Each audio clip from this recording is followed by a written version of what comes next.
A cheap cup of coffee is how I start my day.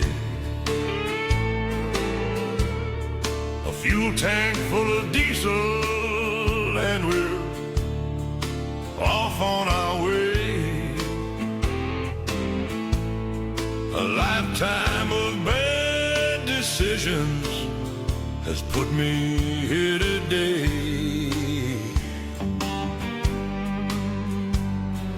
Caffeine, diesel, and bad decisions.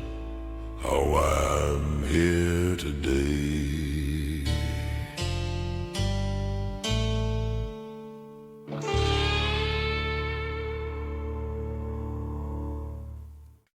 Right, so here we are after some technical difficulties and problem solving this morning. As always. We've had to change leads. It's the lead that's broken, everyone. We have checked it. And this is not Big Sexy. Store manager Scott again. I'm never going to live that down. Return of the Mac. You know the one? So, well, Big Sexy's made up an illness. Yeah, he's got hasn't mad keto flu on him. Oh, I've got keto flu. And he didn't want to come in case he gave it us. Yeah. I'm kind of glad he's not come though, because like I didn't really want to get in the corner and cuddle Yeah, but between we'd them. fit in, wouldn't we? Look, I could sit No, here. my plan was to just I move could this just do corner this. in line with that, and then move this right up. Yeah, and then but you could move up and I could just lean in screen like this, look. You can just see me. I have an And then idea if it happens. And then Big Mac in the corner. Because no one puts Big Sexy in a corner. I'm still glad that I didn't walk in and find him like half naked on the sofa. So that is a under worry. a blanket. living a dream. If we didn't see him arrive every week, we would be worried about that too. Where's he gone? That made me laugh though. With I've got an illness related to the diet I'm doing. I don't want to give it you. Oh, So hopefully dear. he's recovering nicely and He's in bed. he was quite happy to tell me he has lost a bit of weight though. I bet you he fucking has. Sounded So- like it. Bet your toilet loves him. The toilet's put weight on. I know, but yeah. Big Sexy's lost a bit. What are we going to call him if he gets dead? Like dead slim? Thin sexy. Yeah. Skinny sexy. Yeah. We're going to have to. Maybe we'll just put it out to a vote. Yeah. Yeah. Rename Big Sexy. He's going to be fuming though because of his light board. Yeah. I think he's just forever going to be Big Sexy. We'll just have to change it, wouldn't we? Big Little Sexy. Little Big Sexy. Yeah. New Big Sexy. No. No. If anyone's got any good What's ideas. Big Sexy? If anyone's got any good ideas for Big Sexy's new name when he's not big anymore. Reduced sexy. Yeah. Reduced sexuality. He's been on simmer. Yeah. So we've Oh, got, dear. like I say, we've got Scott back. Yeah. Freshly passed Big Mac. Yeah. Oh, congratulations. You made that massive. Just 5 minutes into the podcast and passed. Yeah. Didn't warm so- anyone into that. So yeah, you've passed your class one then. Oh, so I've actually got some information about the GMVQ and all that stuff because I actually know what it's about now. Yeah. Oh, yeah. Before I was just like, oh crap, I didn't get any information on this. What I'll do is I don't know what I'm doing. So what I'll do is I'll tell you about when I was a store manager. Hey, it worked. It worked. I'll do a 3-hour podcast on store managing. Yeah. But I'm doing some GMVQ thing about a truck Yeah. driver. I am a truck driver. I'm don't glad know you what can it's say it about. now. The other Yeah, week yeah. it was jibba dibba dibba. He's done more research than you. Yeah. I wanted to know what this witchery you were all talking about was. Oh God. GMV what now? So what's your info then? What do you know? Right, so because I think last time obviously I was a bit vague on some of the information because I had no idea. So basically now obviously I've passed. I failed the first one. Yeah. I'm not bitter about it at all. Standard though, isn't it? Yeah. I failed my first one. The thing is, I did it at Bredbury. I was Yeah. telling you outside. That's didn't got the lowest pass rate in the UK, That's Bradbury. where I Yeah. failed. I passed first time with one minor. Well, if you go on Google, like it's literally a lottery. No, you were the minor. Ah. Did you pass without touching him? Well, so Swiftly moving on. GMVQs. Flicked his curly fro about Yeah. it. So obviously you all know Bredbury Test Centre then. Yeah. I failed within 3 turns. Yeah. 3 turns. So gets up to the petrol station lights. Yep. Instructor's like, I'd like you to turn right at the top of the road. I'm like, bonus, don't have straddle, straight right lane. About 5 wagon lengths away, he goes, actually, I want you to turn left. So I'm like, yeah, sound, practiced it a couple of times. Straddles the lanes, turns left, carries on, gets back to the test centre. I thought I'd done an immaculate drive. Yeah. He's like, do you want your instructors to come over? So I said, yeah, shouts Ant over. And I'm not saying they enjoy this, but he literally from the passenger side turned while grinning Oh yeah. and said, unfortunately, on this occasion, you failed. So in my head, there was a bit of an explosion. Yeah. I was not very happy. No. And what I'd done was, as I'd pulled, obviously I'd straddled, but as I was going forward to take the turn, I've just come over a little bit too much. So he said a car could have come up the inside of me. It took me about 2 weeks to calm down. Yeah. It's bad, isn't it though? Because you're just fuming with yourself, aren't you? For that to me, it was probably like a wagon wheel's width, like tire width over. Thing is though, like they do it. Yeah. They'll get on the fucking curb to get down. I literally saying that Birmingham, I was coming out from Birmingham to go back 38. Yeah, to get on the A38M. Yeah. And there's one turn, I can't remember where it is, but I always straddle it because it's like you sort of close on the curb with your trailer. Yeah. So I'd like moved over to go round, and I actually had a van get on the pavement to come round. Oh yeah, I can believe it. I was like, what the fuck are you doing? Birmingham's its own circle of drivers, mate. But that's basically what the instructor had said to me. Because I saw there was an Audi in my mirror and I could see 3 of his rings. So I knew there was like a quarter of his car. But he said he could have mounted the curb and come up my inside.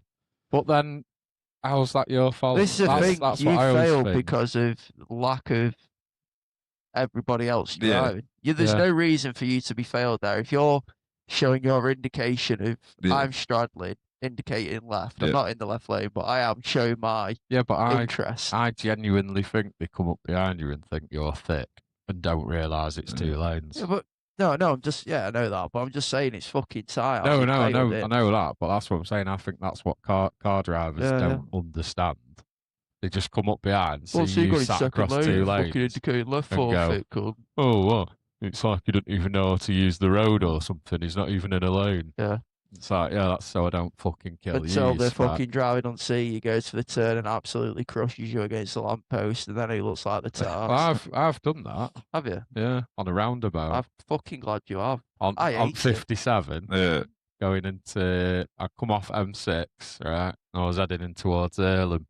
There's a place along there we used to tip sand, and come up to it roundabout, and it's not a massive wide route. You can't follow it round. Somewhere you go on so you can follow it with cab, but obviously trailer cuts across. So I always used to just go in straddling to try and prevent anyone getting squashed. Yeah. A guy in a Golf come up side of me, and I pinned him to the roundabout with trailer wheels. What did you do? Just put your brakes on, sit there? I just stopped. I got out. What the fuck are you doing? Well, I didn't know your trailer were going to do that. That's why I'm across 2 lanes, you fucking idiot. Absolutely. Why you try to overtake me on a fucking roundabout when you've got a massive straight road there? Yeah. Well, I didn't know. And then he's like, well, how am I going to get my car out? I said, I don't know, but good luck. Because if I'm fucking tight as pinning you there, but like, oh, you are fucked, mate. Oh, yeah. He's getting blown clean across the road. I'm not moving my wagon. You put yourself there, you can get yourself out. I mean, the biggest thing for me, like, obviously, there's instructors and assessors. Like, I'm dead, like, thingy me. I don't get nervous or anything. Yeah. But you go into that test centre, like, my arsehole puckered. Your knees are shaking walking up these stairs. My back, after I done my test, they were on leather seats. Yeah. And you could see the outline. Yeah. But I was fucking wet. But That's because he fancied the exam. Yeah. But like, I walked in quite not cocky, but like a Yeah. bit sure of myself. Yeah, I was I'm like, gonna do it. I've smashed this. Yeah. So to be fair, now that I've sat back and reflected on it, I'm like, I was driving, so it is me. He Yeah. could have let me off because obviously it was 3 turns out of the test centre. I was settling into it. I was a bit nervous because it was the first test. But like you say, it's a fail based on what a car Lack of, driver might Yeah. do. Yeah. That car driver shouldn't mount the pavement. If they do, how can you fail? Yeah. Do you know what I mean? That's on them. Well, that's it. If you were in a real world situation and that happened and a car got like what you've just said, Yeah. the police turn up and go, well, what were you doing? Yeah. You're in the right because you're doing what mate, you're doing. You've driven up a pavement. Yeah. There was another thing that my examiner warned me about failing is if you come to a pinch point, but if the road's wide, you know where you get like a pinch where they're on the left side, on your side of the road parked, and there's enough room for 2 wagons to pass. If you'd have committed to going past and fucking Karen in a little Ford Fiesta refuses to come next to it, you fail. Yeah. Even though there's enough room for her to come past. Yeah, because you fail stopped her. because you slowed her down. Yeah, but then you fail for hesitating if you don't. Yeah, that's what my minor was. It's minor, isn't it? My minor was hesitation. Yeah. I said, well, why am I hesitating? He goes, to be honest, mate, it's a... Oh, yeah, but if you get enough of them. Yeah. Yeah, that's Well, what I said to her. So how did I get that hesitation? Do you know when you've done a fucking good drive? Yeah. Like my test, it was immaculate. And I said to him, what was the minor for? Because I had 1 minor. It's fucking annoying, innit? Yeah. But I passed, so I didn't care. But I was like, just out of interest, what was the minor for? He said hesitation on the road. So I don't know if you know when you come out Tameside. Yeah. That fucking turn where you've got to like hook the cab left Yeah, I to know see what you out, mean. and then you turn right. Yeah. Turned right and then turned left at the top of the road, and that's like a 4-way junction. Turned left and you follow it down a hill, and there's cars parked on my side, and I could see an old couple in a car. So it's like, fuck that, I'm not committing to that because they're going to slam fucking anchors on. So I waited. You can see him jotting shit down. Yeah. Waited. The second that she'd gone, I went, and there was a tranny van coming. You know, I know that I'd have got through with her coming, but you just don't know. It's not worth me test for the sake of her. So you got hesitation for not going with that Ford Fiesta because you then committed to it afterwards, and everyone else is fine. Yeah. What I found with the second test, though, and it's not something that they taught you about while you're learning, if you explain what your mindset is through those situations so he understands, he probably wouldn't have put a mind in it. But it's because you're just sat there like that, aren't you? I actually did. No, I talked myself through the test. Did it? Because it's like my instructor, I can imagine big up Darren, he's fucking awesome, man. He was really good, dead helpful. I wonder how he feels now, though, knowing you're not a truck driver anymore. Yeah, well, there you go, Darren. I had to go. I didn't like it. I'm a chef again now. No, I told him he's quitting all. Mine looked like, do you remember Nasty Nick off Big Brother? He was like all over telly back in the day. I'd never watched it, but I'd seen him on the telly. So when I walked over and met him, I was Were you touching yourself? In my head, I was like, "You're one of them pen pushing." He was touching himself when he watched this. I think if I'd have touched him, I might have done all right. I'll tell you what. I failed my first test. Right, immaculate drive, 1 minor. I failed because I forgot to do a tug test when I put trailer back. No, you don't need to do that anymore. No. Oh, you did? Well, your reverse is separate, though, isn't it? Yeah, so it's like an assessment. Yeah, this is what I was going to say. So under test conditions, I put the trailer on, forgot to do a tug test, and he had to tell me. And then I was like, oh, fuck. But I didn't realise that'd be a fail. Did a fucking mint job. Like, got back. Yeah, you failed. You only got 1 minor. And the instructor's like saying to me, you can't just forget the basics. He's like, it's just an everyday thing you do. Yeah. I was like, mate, I drive an 8-wheeler. It's not got a trailer. It's not an everyday thing for me. Like, that's what I'm here to get the license. Yeah. Well, that's the thing. This was what I was saying as well. Like, to them, it is an everyday what they do day in, day out. But you're learning. And like someone said to me the other day at work, they were like, "Oh, congratulations, you're a driver now." I'm like, "I'm not." So No. I passed my test. I said, I'm allowed to do it. Yeah, but... I've got like another 5-6 years before I'd even think of calling myself a driver. Yeah. Because you still, like, you guys will still be learning every day. Oh, won't yeah, you? yeah. You'll come to something. And like my Well, second I test. sort of think you're wrong, actually. He knows how to drive the Yeah, pan, Schumacher, mate. That's what I am. He knows how to drive them pans round Yeah. stove. Now he sits there reversing the butter down the counter. Yeah, while he's yeah. doing- I'm just going to blindside Yeah, these watch this, broccolis watch into the pan. You know what's going on in that kitchen now? He's doing like blindside reverses, and he's got Have you not everyone. seen? He's got a little like Eddie Stobart model truck. He Yeah. backs it up to pan, opens doors, and then tips. All you can hear is that. This chef is turning left. This chef is turning left. No, it's hard work, isn't it? Mm. On test conditions, because I'm quite nervous, but it's like it's all I've ever wanted to do. Yeah. So I think that's why I was nervous, because I was just like, I want to do this. See, again, I think it depends on like the day you done it. Like they tell you get a good night's sleep, all that kind of stuff. Yeah. And like I said, Don't go out partying. Yeah, the first test I walked in, I was like, oh mate, I was like 10 feet tall, bouncing around. And I was training with a young lad who's only 20. Ali, his name is. Big up Ali. Ali. But through the training, in my head, I'm like, mate, you can't drive a wagon. Say like some of the stuff he was doing. Yeah, So he goes out before me, passes. Yeah. But he comes over giving it I'm like, mate, you're 20. You can't lie. Don't try lying. Oh. And he was like, oh yeah, I've passed that. So then I goes out, obviously comes back, and I walks over to him, and he looks at me, and I was like, mate, I've failed. And he starts laughing. I was like, don't, because I will flatten you. Fucking thing. Yeah. Like King Kong's coming out in me. So I had to, I'd parked my work van in the BT yard. So as soon as he said it, I was off, out of the van, out of the wagon, straight to my van, making a cup of tea. And I was like, no one come near me. That's proper old man behaviour as well. Like, just, I'm so angry right now. Where's my fucking kettle? Yeah. So I went to I the need man. a good cup of tea and a sit down. Yeah. Sat on the side of me. I hope I've got some digestives left. That's what he used to do when he had a bad fucking thingy as a store manager. Yeah. Oh, He'd be yeah. like, oh God, look at this email. I'm fuming. Free room. Yeah. Straight upstairs. No, to be fair, back then I'd just press the tannoy. Yeah. Like, Sam Hayes to the office, please. And she'd come up and make me a brew with a pack of hobnobs.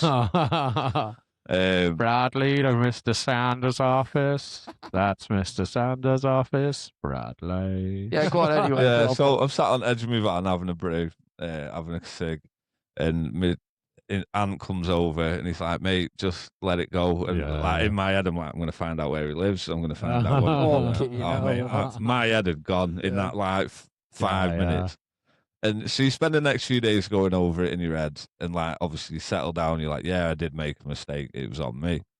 So then the second test, because I was like, right, I want this test centre. I want him, and I want him to tell me that I can drive a truck. Yeah. But unfortunately, I didn't get there. So they sent me up to Steeton, like West York. It's over like Skipton, Keighley over that way. But because of the GMVQ and the way it works, there's only so much funding. Yeah. So you get, I think it's like 18 hours training. You do your 3B is 3A, 3B, whichever your reverse is. That's a 4-hour session on its own. Right. To teach you to do your reverse, uncouple, and all that other stuff. So then I'd get about 3/4 of an hour on test day. So set off from my house at 7 in the morning to get up there for 9 o'clock. 20 past 11 test.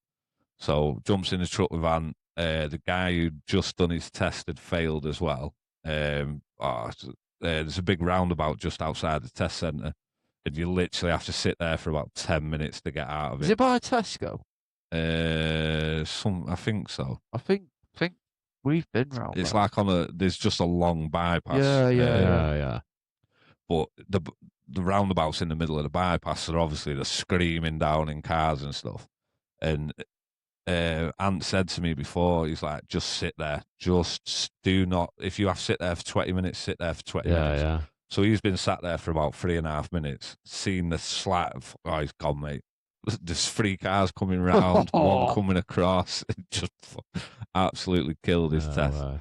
So I'm getting in, and he's like dead down in the dumps. I'm like, mate, been there, just knock it off, and you'll get on with it. Yeah. So he has a quick spin round, but we could only do because there's 2 test routes, I think, coming out of Steeton. Steeton. There's 2 test routes. One's left, one's right. So Ant's like, I've got basically half an hour to teach you half a route. Then we sat down and he drew a few bits on a map, showed me some 7.5 tonners, like weight restrictions. But when you've got an instructor in with you, then weight restrictions don't matter. It's weird. Like I was like, oh yeah, I think I've seen something about that. So gets back to the test But centre. is that a case of though, because you will have to use 7.5 ton routes at times? So it's better than teach you. Yeah, how, because they might be tighter, there might be less room. I suppose with the nature of your job, you might be exempt from. Well, but for the but sort of. It's not even that. It's like for us, if you go doing a delivery, it might be on one, but it's except for access. So if you do require access to a factory that's down there, you've got to use that road. Scariest fucking road of your life, mate. I find. But that sign, a fucking low bridge sign, are the reason I quit. You've got loads of reasons you quit. Back a new one every week. But I used to love that though. When I was on tippers. Yeah, so he's exempt. Yeah, so he was telling me all about that in this lay-by. So as a quick say, gets to the test centre. Bearing in mind, just before I got to the meet and anyway, I'd had a dodgy takeaway night before. I don't know why I thought about having a takeaway. So gets to Steeton, and it's like next to a railway station. Yeah. Parks my car at the bottom, and I go straight to the test centre, runs through the open bit where everyone's waiting for the test, straight into the toilet. Absolutely kills myself. Comes out and some bloke's like, bit nervous, are we? I'm like, no, bad takeaway, mate. I've had a right pizza. Oh, mate, it was a bad pizza. To the point I'd got a roll of bog roll in my pocket just in case. Jesus. So, anyway, it gets back. He's like, I've heard you've got shit in a bag to be a real trucker. I'm ready. I've got a Tesco bag this side, bog roll this collapsible bucket and everything. Oh, no, mate, you're just squatting all the bag. Squat, mate. So, Big Sexy chairs for. Big Sexy will tell you, won't he? So, gets back to the test centre after all this. Meets my assessor, Steve or Jason, can't remember his name. It was all a bit of a blur. Big up Steve or Jason. Just thinking though, you didn't have keto flu, did you? No. I was solid, mate. I don't change diets. Because you don't want to pass that to people. No. It's detrimental to people's lives. If anything, I'm still on like a just past flu. Yeah. I'm like waiting for the come down from it. Yeah. So anyway, I'm sure his name was Jason. I'm going to call him Jason. So meets him at the front with Ant, does the paperwork checks and all that. And then a woman walks out in an Ivy's vest. So we start the test then. Goes outside, Jason introduces me, and he's like, the lady's coming to assess me, him as an assessor. Yeah. So that's it. Oh, mate, my ass puckers. I'm like, I have to drive bang on. Because everything she's watching, he'll be watching, like, and all that. And he'll be on it like a hawk as well, because he's being assessed himself. But he's not a day-to-day tester. He runs like a bunch of test centres. I'm like, oh mate, like if I pass today, like I've been signed off by the GOAT of like examiners. So GOAT of pricks, mate. Yeah. But like, oh mate, he had a personalised pen and everything. I was like, honestly, fucking have a day off. He's got a personalised pen. You only know that because you've got manager Scott. Right? No, this is it. I've got Sanders store manager. Mate, when I got signed off as a store manager, I got a Parker pen with my initials on it. I've still got it now. And I'm just going to end it there. Sorry. Yeah, sorry, guys. Caffeine, diesel, and bad decisions. I brought it to show you. Oh, God. So we get in the truck anyway after doing the show me, tell me questions. But you could see, he was about. You know what the worst bit is as well? SS. Yeah. No, SMS, mate. Oh, got did my you go? ankle Did you go sandals. with them? Yeah, I went for the Fucking whole thing. hell. Yeah, I That's didn't want so people, official. didn't want people thinking. Did you have were- like Sir or SN, No, Senior? I am thinking of buying a lordship though, because I want to be Lord I've got one of Sanders. them in is it Northumberland? Yeah, you just buy a bit of 1 grass. meter, yeah. Yeah, you just buy a bit of grass, and then Yeah, I've you're a got one of lord. them. Lord Brad, mate. I can't be a doc. I wanted a doctorate, but there's no way I'm going to uni and learn all that stuff. No. So yeah, does the show me, tell me questions. What was it like? How do you check the doors are secure and like windscreen wipers and all that jazz? Gets in the truck. Obviously, his passenger, she's sat on this. It's daft. And basically, they've just cut the bed out, bolted a seat into the back. Oh, it's horrible.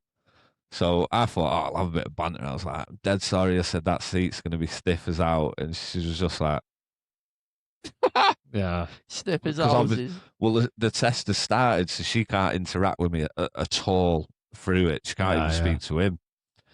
So then he explains that, because in my head I'm like, you're a bit horrible, you. Yeah. Like proper little. Yeah, Fucking have a day off. Yeah, even so, it's He's got a personalised pen and she don't even know fucking English. But bearing in mind, going through all this, my stomach's doing backflips. Yeah. And I'm like, gripping onto the shit roll. Honest to God, like I've never clenched so much in my life. Like just trying not to kill her. And I was like, I can't trust a fart. If I hit a speed bump too hard, this test is going wild. I can't sneeze, I can't cough. I've just got that. He fucking hits a speed bump, and I'm just. And then next minute, she's just sat there with a clipboard and just this brown fucking mist up like that. It's a good job they don't do emergency stops anymore. Put it that way, because I'd throw it in a bin everywhere. Jesus. So we sets off, and I'm like, the one route that I know, I'm praying. I'm like, turn right, turn right, turn right, turn right. And he's like, right, I'd like you to go left towards Skipton or whatever it is. So I'm off then, and I'm like, oh no. But I'd already said to everyone, if I pass, it proves that I'm an half decent driver, because I'm doing it blind. And obviously the more pressure with having more people in the cab and all the rest.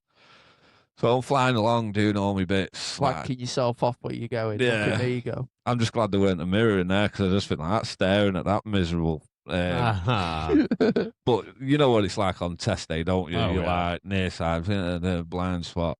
Not even watching road, are you? Yeah, you're just swinging your head, making it look like you're a Churchill dog. Give a shit.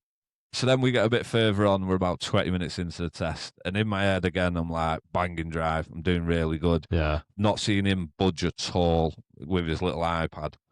But that comes on later on. So going through, I think it's Keighley, or wherever it was, like a bit of a town centre. Yeah. And it's a bit of like, you go through like a shopping bit, quite a tight turn, but then it opens up into 2 lanes with a little roundabout. Yeah. Ideally, you need to straddle it because you're going left, but I didn't know where I was going. Cars got on me inside, and I've just gone, crap. So tried to steal as much of the white line as I could. But just as I was turning left, and I'm only in an urban trailer, it's not full size, I could just see the tyre. So there's the curb. I could just see the tyre doing that. Yeah. So then instantly, as soon as I straightened up, in my head, I'm like, you failed. You failed again. So I spent 40 minutes absolutely booting 10 bells with this Mini Hitler behind me, and Jason, Jason, top of the world guy, by the way. Personal pen, Jason. That's it. Yeah. But I think because I knew I'd failed in my head, I drove really well. Yeah, you do, yeah. Because I was just like, you're not worried anymore. Yeah, I said that to myself about. That's that. I said that about my driving test. He'd still got 30 minors. Yeah. It was fucking shocking. I pulled out. I was like, fucking, I failed.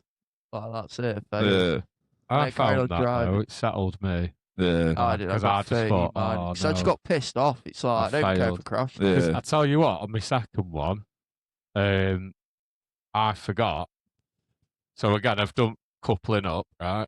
I've done my tug test and everything, and we were going through. What is it? You do like a bit of a walk around, doesn't it? Yeah, that's the question. Show me, tell me. Yeah, and I think it was something to do with dropping and picking a trailer up. But I'd forgot to say to him, like, obviously I'd take my number plate off. Or was it? Because you don't take the number plate off on your test, do you? No, you get round the back, don't you, and go, this is where I'd take my plate off. Yeah, but I think it was putting it back. I forgot to say that because as he was like out with me and I'm like, reconnecting it and all that lot, and before, you'd then go like, I'd put my number plate back on. Yeah. He had like a sneezing fit at me. And I was just like, it threw me right off. And I was just like, whoa. Like, and then he was like, right, anything else? I was like, running through my head. I was like, no, no, right, we're good to go. And I forgot that. And then I realised as I got in the car, I went, oh, no. Oh, failed. But at that point, I forgot to tell him that. I've probably failed again. You could have got out of the cab, then gone and done it. Oh, fucking hell, I forgot the reg plate. I think it was as we'd sat off, just as we'd started moving, that I thought about it, and I thought, oh. In reality, in theory, I never mentioned my number plate. Yeah. In theory, you're on private land, so you probably would get away with it. I think you can get away with it. Until you get on the road. No, I know, but it's not like an everyday, it's a test situation. Yeah, I know, but still like... No, but it's not, is it?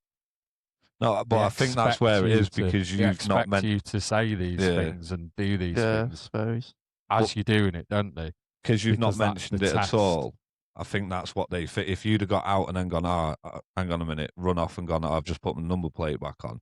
But if you then drive off and don't mention it at all, I think that's where they. Yeah, but that's what I mean. Don't they? We'd started driving. Right. Is when I realised we'd literally just sat off, and I thought, I never said my number plate. And then I thought, right, well, I failed. But I thought, I'm not going to say anything because he sneezed at me like 15 times. So he might not realise that I've not done that. Yeah. But I thought I probably have failed. And then I just drove fucking meant for the old test. Got back and he was just like, yeah, you passed. I was like, sick. He probably just let you off. I've driven around without a number plate on, mate. You didn't even know. But yeah, so obviously in my head, because again, you're only used to like your car or like my Transit. I know exactly where it's going to go, and because I thought I'd mounted the curb, so for 40 minutes then I've kicked the living back out of myself. So it gets back to the test centre. Personal pen Jason, he's like, do you want your instructors? I was like, yeah. So I opened my door, looked at Ant, and I was like, I shook my head. He's like, he's rolling his eyes like, GMVQ budget's full. God, I thought I'd got rid of you this time. Well, that's what he. So he walks over, jumps in the cab, and she's still not saying nothing. Jason's like, right.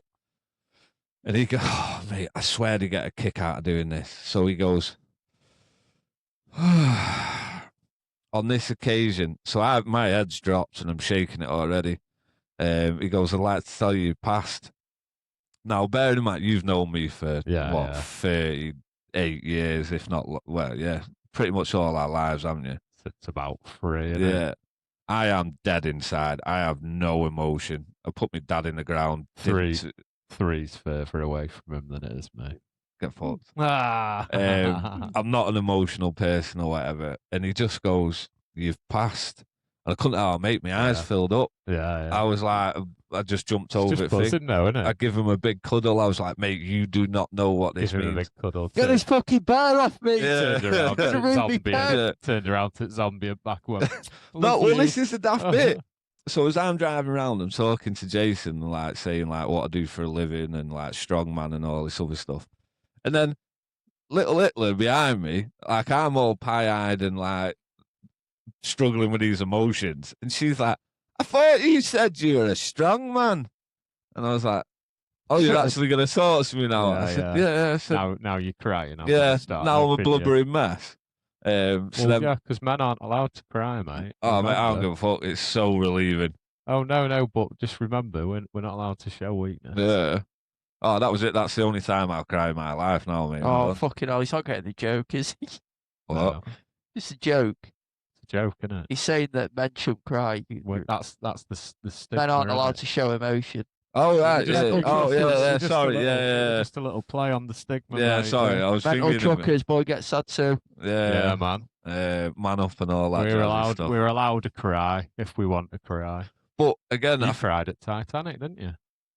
is that because you weren't holding her up, or No, did you want to hold I Leo? wanted Leo. You were like sat Just home on behind- sofa, draw me, Leo, draw me. Baby, like your French Is that girls. why there's that patch on it?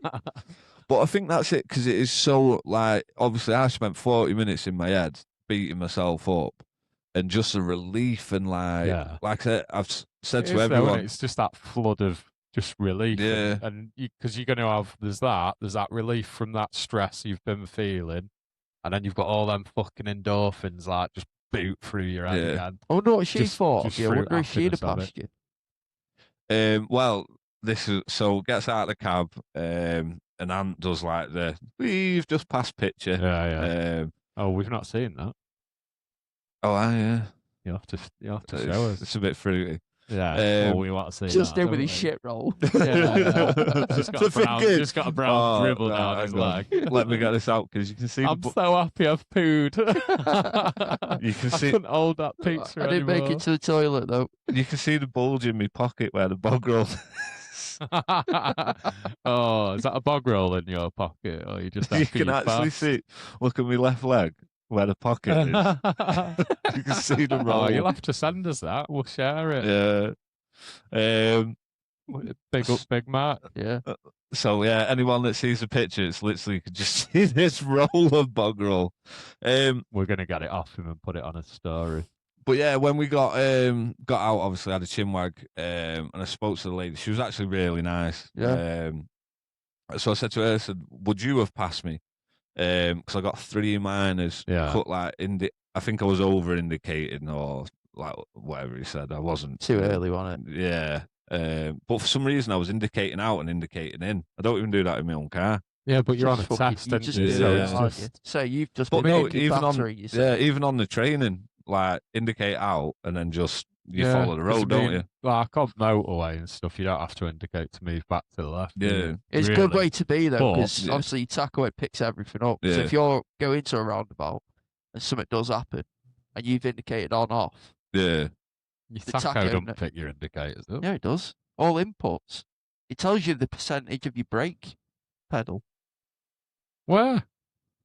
When you crash, it's got like a black box in it where you plug it in.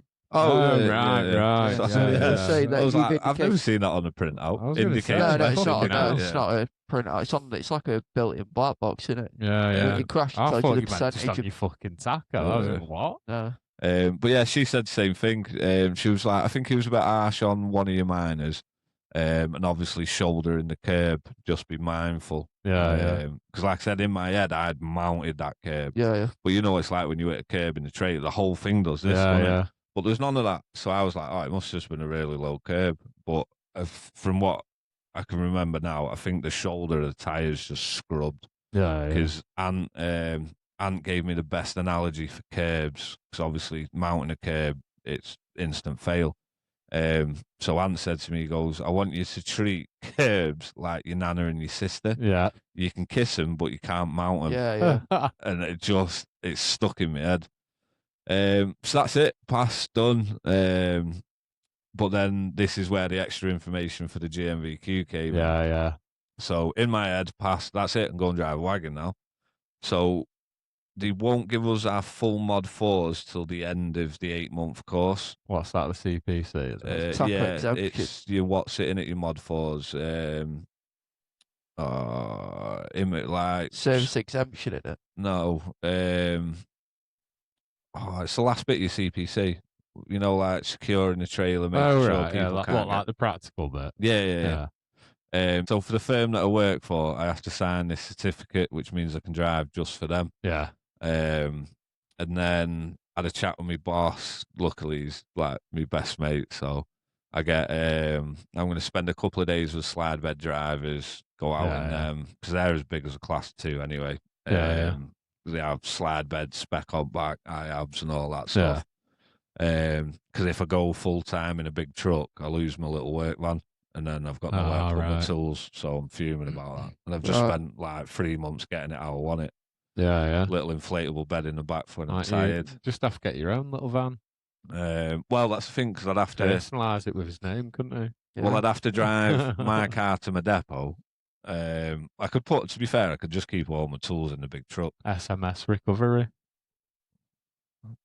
We'll see in the future.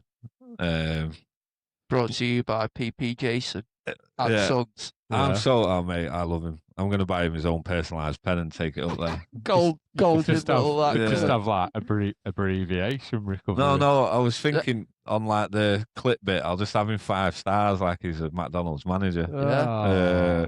He's taking it back to his manager days again. Yeah. We've done full circle. Just remember, I was a manager. You brought it up. So now I'm going to be the manager of the depot. Yeah. Tyre manager, eh? Make sure no one's scuffing tyres. You might your mother for. So yeah, that's it. So basically, I signed this certificate on Wednesday. Wait for that to come back. Then I can start driving. I've got 3 more months left of the GMVQ, but that's only 3 visits. Then we get assessed at the end of that. We can go up, do a mod 4, and that's it. Fully legit. Yeah. So what episode were you lost on? It was 10, wasn't it? Yeah. So I don't know. I think it's been 8 weeks. So you've done a lot in 2 months, really. Yeah. Because it was, an 8-month course originally? Yeah, well, I'd forgot. So I started the course. Someone dropped out of it, so I took his position. So I was 3 months behind. Yeah. But I've overtaken the other guys, like I've done past, and they're just getting back for their theory tests. I think one of them's got his test in a couple of weeks. I think he's just passed his theory. But even that, some people, it's massive, isn't it, just getting through the theory? Yeah. Because you go for your car one, 50 questions, bit of hazard perception. I think I failed. I know I passed my truck one. Fucking car one, though. It was about 3 tries. Yeah.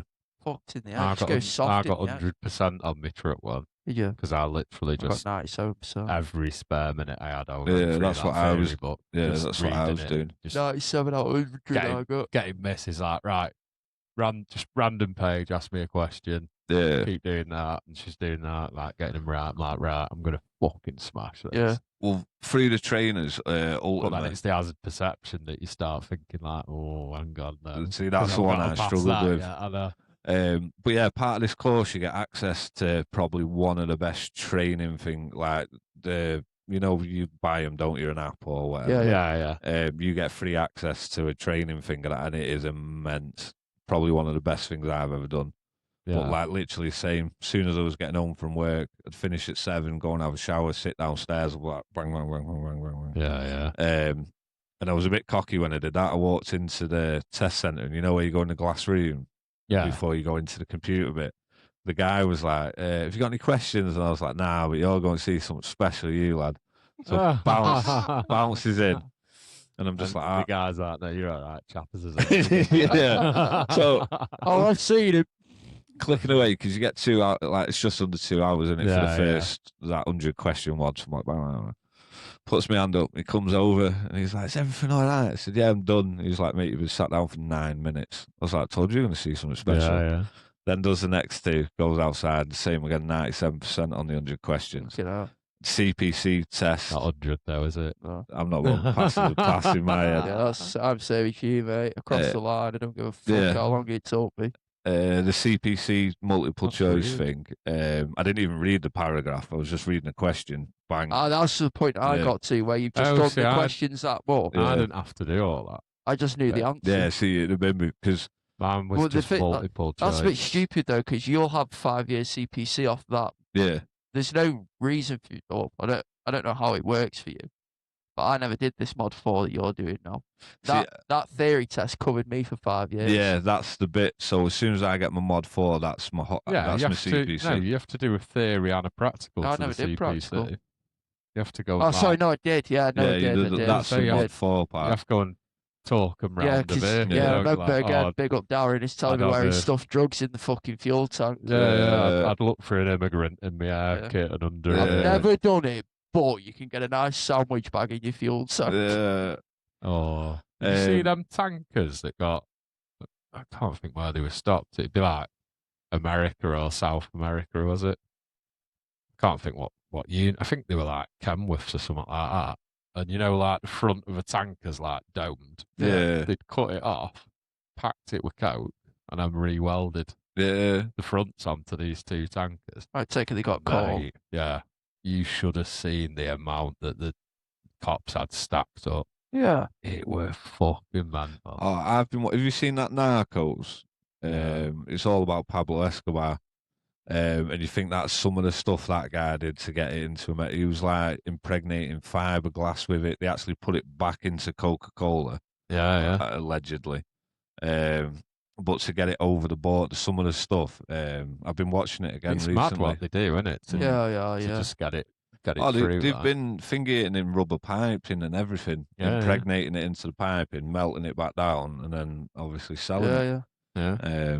But I think it's mad, though, that some guys just sort of stood there and he's like, do you know what?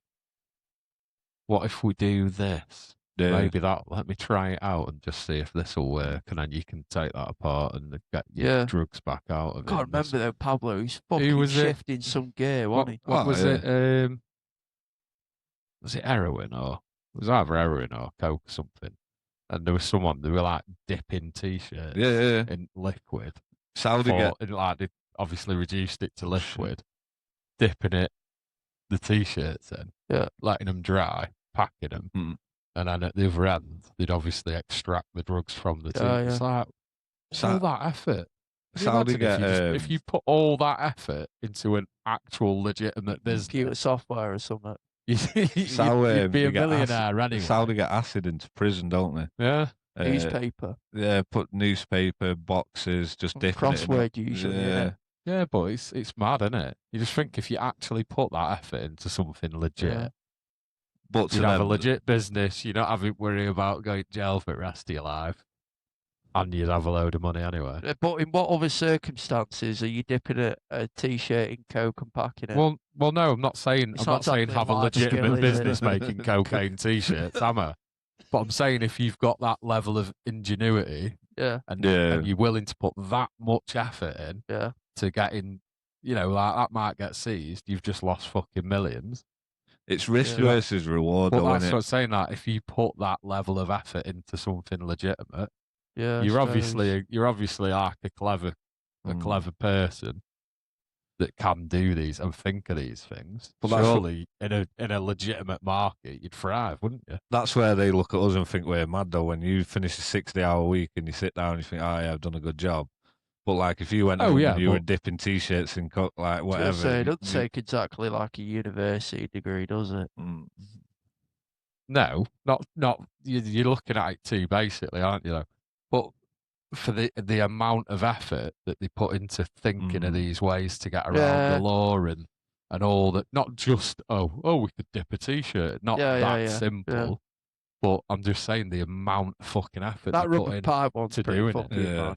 But it's like that, isn't it? Yeah, that's thinking of that, or like where they think like, right, hang on, well we could make plexiglass, but using that, and then you could do this, and you've got to think though, right? If you made plexiglass and it's laced with coke, you've got to then get that back out. You've got to be intelligent, to know the process. Like the chemical put that in and then extract it again, haven't you? Yeah. But honestly, if you could be like a chemist at like fucking somewhere like Zeneca, mate. Yeah. That's earning fucking 6 figures a year, doing what 9 hours a day, and big things just come out about Zeneca and you're not having to be going like, oh god, is that a copper following? Yeah. Have you seen the hot news about Zeneca? Literally this morning. See if it's still in my notifications. No, it's not. Is this their investment? They've got a cancer pill.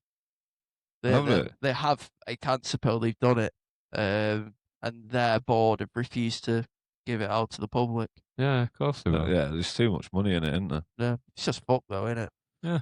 I mean, to be fair to Zeneca, they were the first ones to come up with the thingy coronavirus jab. Pfizer and all that, wasn't it? Yeah.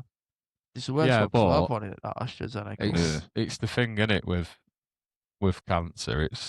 It's more profitable to treat it than cure it. Yeah.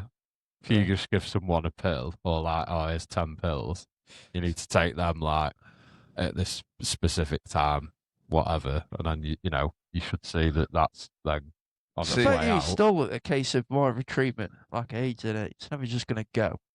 See, no, because you think though, if someone's got to a point where they have figured out how to kill that off, in a good way, where you've not got to go and do chemo and go through all that. Yeah. See, I've got a bit of a theory about this though. Like, you imagine like a world where they've cured everything, how overpopulated everywhere is going to be. Look at us now, though.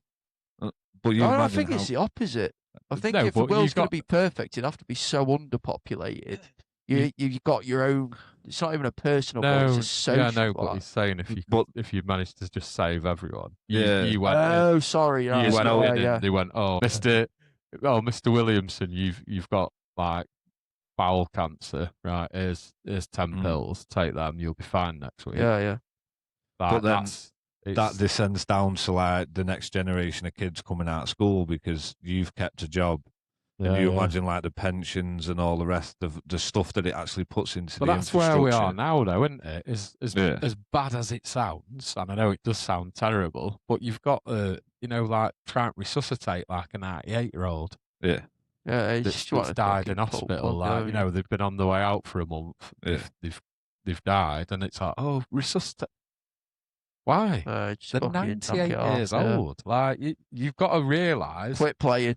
As good as your intentions are, because obviously you don't want people to die, do you? But when you're like that age, why are you trying to resuscitate people at 98? It's they're 98 years old.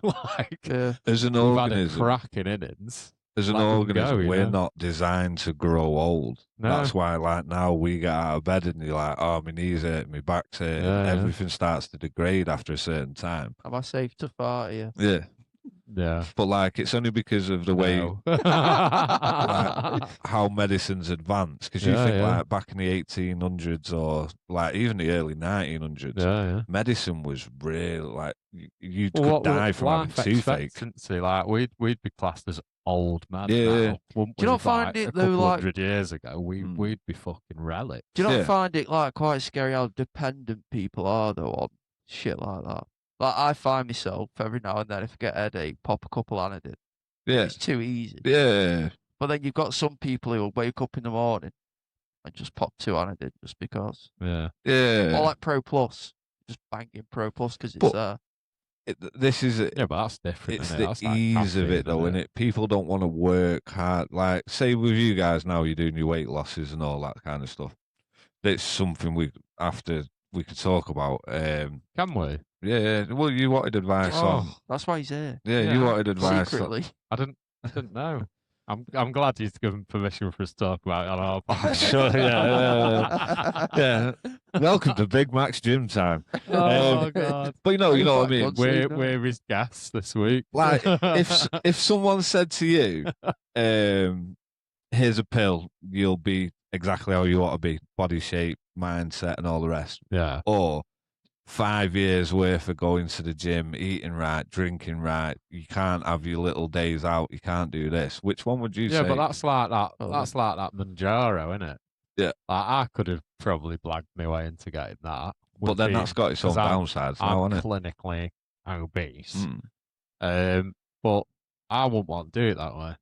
Because I think the thing is if you're doing it, it's got to be a mind change. Yeah, I was going to say, you've got to change your lifestyle, haven't you, to actually do it. Because you've got to bear in mind that, like I was saying before, I've done it a couple of years ago.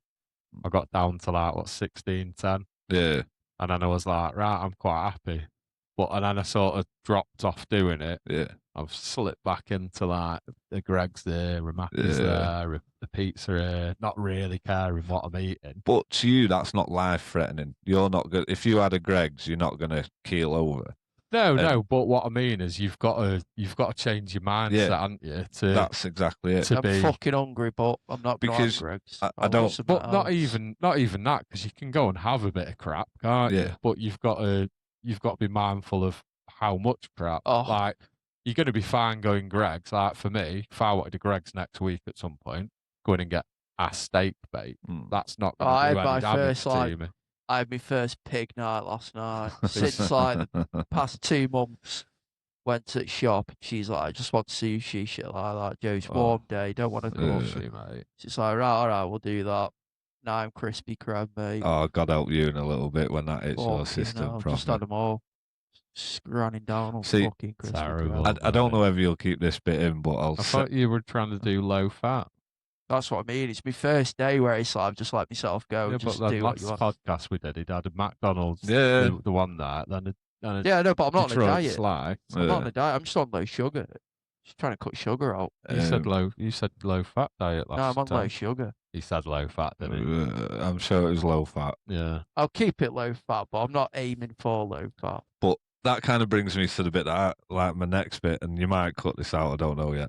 But like the mindset thing that you're on about, like I think fat people breed fat people. Yeah. You look at it like when you're walking down the street and you've got a big parent, they've got a unit of a kid. Oh, yeah. And it's because it's in the red. Yeah. So, like, someone could give you a Manjaro jab, but you won't change your mentality around food. That's the thing, isn't it? It's weird you say that, you know, 'cause it's not like my dad was big, but he was, like, not happy with his body. Yeah. Quite big. And he started running. Yeah. And then I wasn't happy with my body, so I went running with him. Yeah. Just because I saw him losing weight, I started wanting to go with him. It's runner's rush, innit? That's what it's called. Fucking runner's KO. When you start, it's like what you were saying about that lad that rode his bike to Scarborough. Yeah, you get like that mental, like, I'm doing it. And it's the same with like the gym. Like you'll see another. How long have you been training for now? 2 months. So sorry, a month and a couple of weeks. Yeah, when you get to like the 12, 18 sort of week, and you start seeing proper muscle coming through, you can see your todgy when you're having a slash and all that stuff. I can see mine again. See, but that's the thing. Like, I saw one bollock this morning. I was buzzing. Oh, it's not only an inch. That's just what I could see before. But I'll use Big Sexy as a thing because of his keto flu. But like people go straight into diets, and it's basic maths. Losing weight is as simple as a maths equation. If you want to gain weight, you eat more. If you want to lose weight, you eat less, because it's what comes in and what comes out of your body. Because it's something like, is it 1,100 calories just to wake up in the morning? Yeah. That's what your body physically needs. So what's your average? About 2,800 calories. Me? Yeah. At the minute? No, it's what your set should be. It's like 2,600. 2,800, I think, 15 stone. And this is where people overcomplicate weight loss journeys. So if you work out your rough calorie intake, you only have to go into a deficit by 100 calories. And it doesn't matter. Your body can't tell the difference if you eat salad, 2,000 calories worth of salad, or 2,000 calories worth of McDonald's. There is no difference. Your body will not decide. Yeah, the McDonald's is a bit bad. But is it not to do with the shit in it as well, though? No, because your body can process it. Like you look at that guy that broken man. You know the guy who did it in America, didn't he? He just at McDonald's, superstars, mate, and he went massive. So I did a similar thing with strongman. Obviously, it's like a proper dirty bulk. Yeah. But I did strongman because I couldn't stick to a bodybuilder's diet. And I don't want to sit there like looking in the mirror going, oh, look, I've got like 6% body fat. And that's not what I just wanted to be, a gorilla. Yeah. I wanted to be able to walk into a gym, like deadlift 280, 300 kilos, lift massive stuff. But the mindset for that is the complete, like if I said to you, you can eat whatever you want all day without, some people are like, that sounds like heaven. Oh, but then fucking raw. Yeah, you're on the side of the road. Your fifth meal in out of 6. Yeah. And I'm not saying like big meals. Yeah. My thing was like it's like 6k calories for strongman. Yeah, I was averaging between sort of 4,000 and 6,000 calories a day. It's fucking wank. Yeah, I bet you felt like shit in the morning. Well, and all. For the first few months, and this is what I was saying, like it just takes a little bit to get into your system, and your body will adapt to it. But like I was eating mince and sweet potato mash. That was my thing. I fucking love sweet potatoes. Because I wasn't eating a lot of sugary stuff, but the sweet in the sweet potato kind of gives you that like I've had something. But you literally are doing it on my job as well, roadside. I'm sat at the side of the van and I'm shoveling this stuff in. And for the first few, it was coming out quicker than it was going in. Yeah. Like everywhere. I was just like parts up in lay-by, just like, right, throwing up. Yeah, because your body's not used to consuming it. Yeah. So you can build up slowly, but I was like, I know my body can take it. Just hammered it. And I went from being 15 stone 6, something like that, through night shift work and all that. It's like just over 21 stone, rapid. Fucking hell. Like, I look like it's like someone had blown me up. Yeah. But then the other side of that is your body isn't used to growing that fast, so all your tendons, even though I'd got the size and the muscles, like the little structural bits, like the tendons and all that, they take a lot longer to grow. And I think, did you mention you started doing deadlifts, haven't you? No, I can't do it. Yeah, don't. Me fucking back out. Stay away. It was one of the things I wanted to talk to you about before. Deadlifts, risk to reward are not worth it. Yeah, we did it. We did one, Joe, just to see where you're at. I remember it said a fucking jolt in my back, and I like jumped forward as I was lifting it. Like, I think it's about 160 or just below. Jolted forward, so it's not a lightweight to be jolting about, is it? Fucking, I just felt it instantly. That's the other bit. Like, I love this because I train in a commercial gym, Everlasting. Right, yeah. You got to get Pure Gym, mate. Nah, there's a big guy in there, so I stayed away from Pure Gym. I've seen him training in there. I was like, Brad. Yeah, that was it. I mean, there's a few lads that train up there that I know. It's just Everlast was easier because I could walk straight through sound to it. I didn't have to drive or anything. But like in a commercial gym, you deadlift over 200 kilos. You like Zeus, mate. Everyone's just fucking mad at it. I find myself like, it's going to be so gay, but like window shopping when you're there. Joe just watching a guy. Yeah, go on. You get that dumbbell out, man. You get but you do. No, but I'm sat there doing like a rear delt fly or something, and you see some guy next to you doing his pec flies. He's maxing machine out. He's got a 20 kilo disc on. He's just like fucking smashing just wants to cover him in butter. No, it's not. It's not that. It's just like you're gonna buy him a personalised pen, aren't you? Big pec. Yeah, but it's like when you just like when I do my rear delts or whatever, and I'm at like 50 kilo, just watching him do that, it's like that is gonna be me. That's my motivation. Watching him do that, it's like I'm gonna fucking do that. That's the good thing about the gym's inspirational. But then I think it sets a bar. Like that guy, his training's on point, his diet's on point, his home life's on point. A lot of these guys that are like top tier, they're either personal trainers, they do something like that, or they're just a 9-to-5 absolute animal that go into the gym, like pre-worked out their heads and just absolutely nail it. I'll smash a few C4s before I go in. See, I can't do that. I don't train on pre-workout. See, I can't do gym. See, I do like, I was going to sign up for it when I was talked to you about it loads of times. I've said to Scott as well, like, I just know I won't do it. See, because I can't. I nearly called you, actually. What I mean? Nearly called you yesterday. Monday to Friday, I'm out on the road. Might have the odd night at home. But then it's having that motivation, I think, after you've done a 15 hour. Because we were saying, weren't we? Yeah. Like, you sign up for like Pure Gym, Everlast, around the country and go wherever you want. Yeah. But it's doing it. You just done a 15-hour day, parked up, and you just like, it's like, because it's not tiring truck driving, is it? It's mental fatigue. And it's getting that mental energy to just go, right, I'm going to go now do an hour in the gym as well. I don't find it. No, it's not. You're not physically tired. No, but it's tired on your body. Like when you're up, stand up afterwards. It's just like you feel. No, but that's because you've been sat. That's what I mean. And then you stand up and you're like, oh my God! But it's not. Your body's not tired. You could go and do something. Yeah, but it's still the thought, it's though, that mental fatigue as well, is that you're more mentally tired than you are physically tired. I think this is where the job combines the two, because everyone says like office work's hard because it's mentally.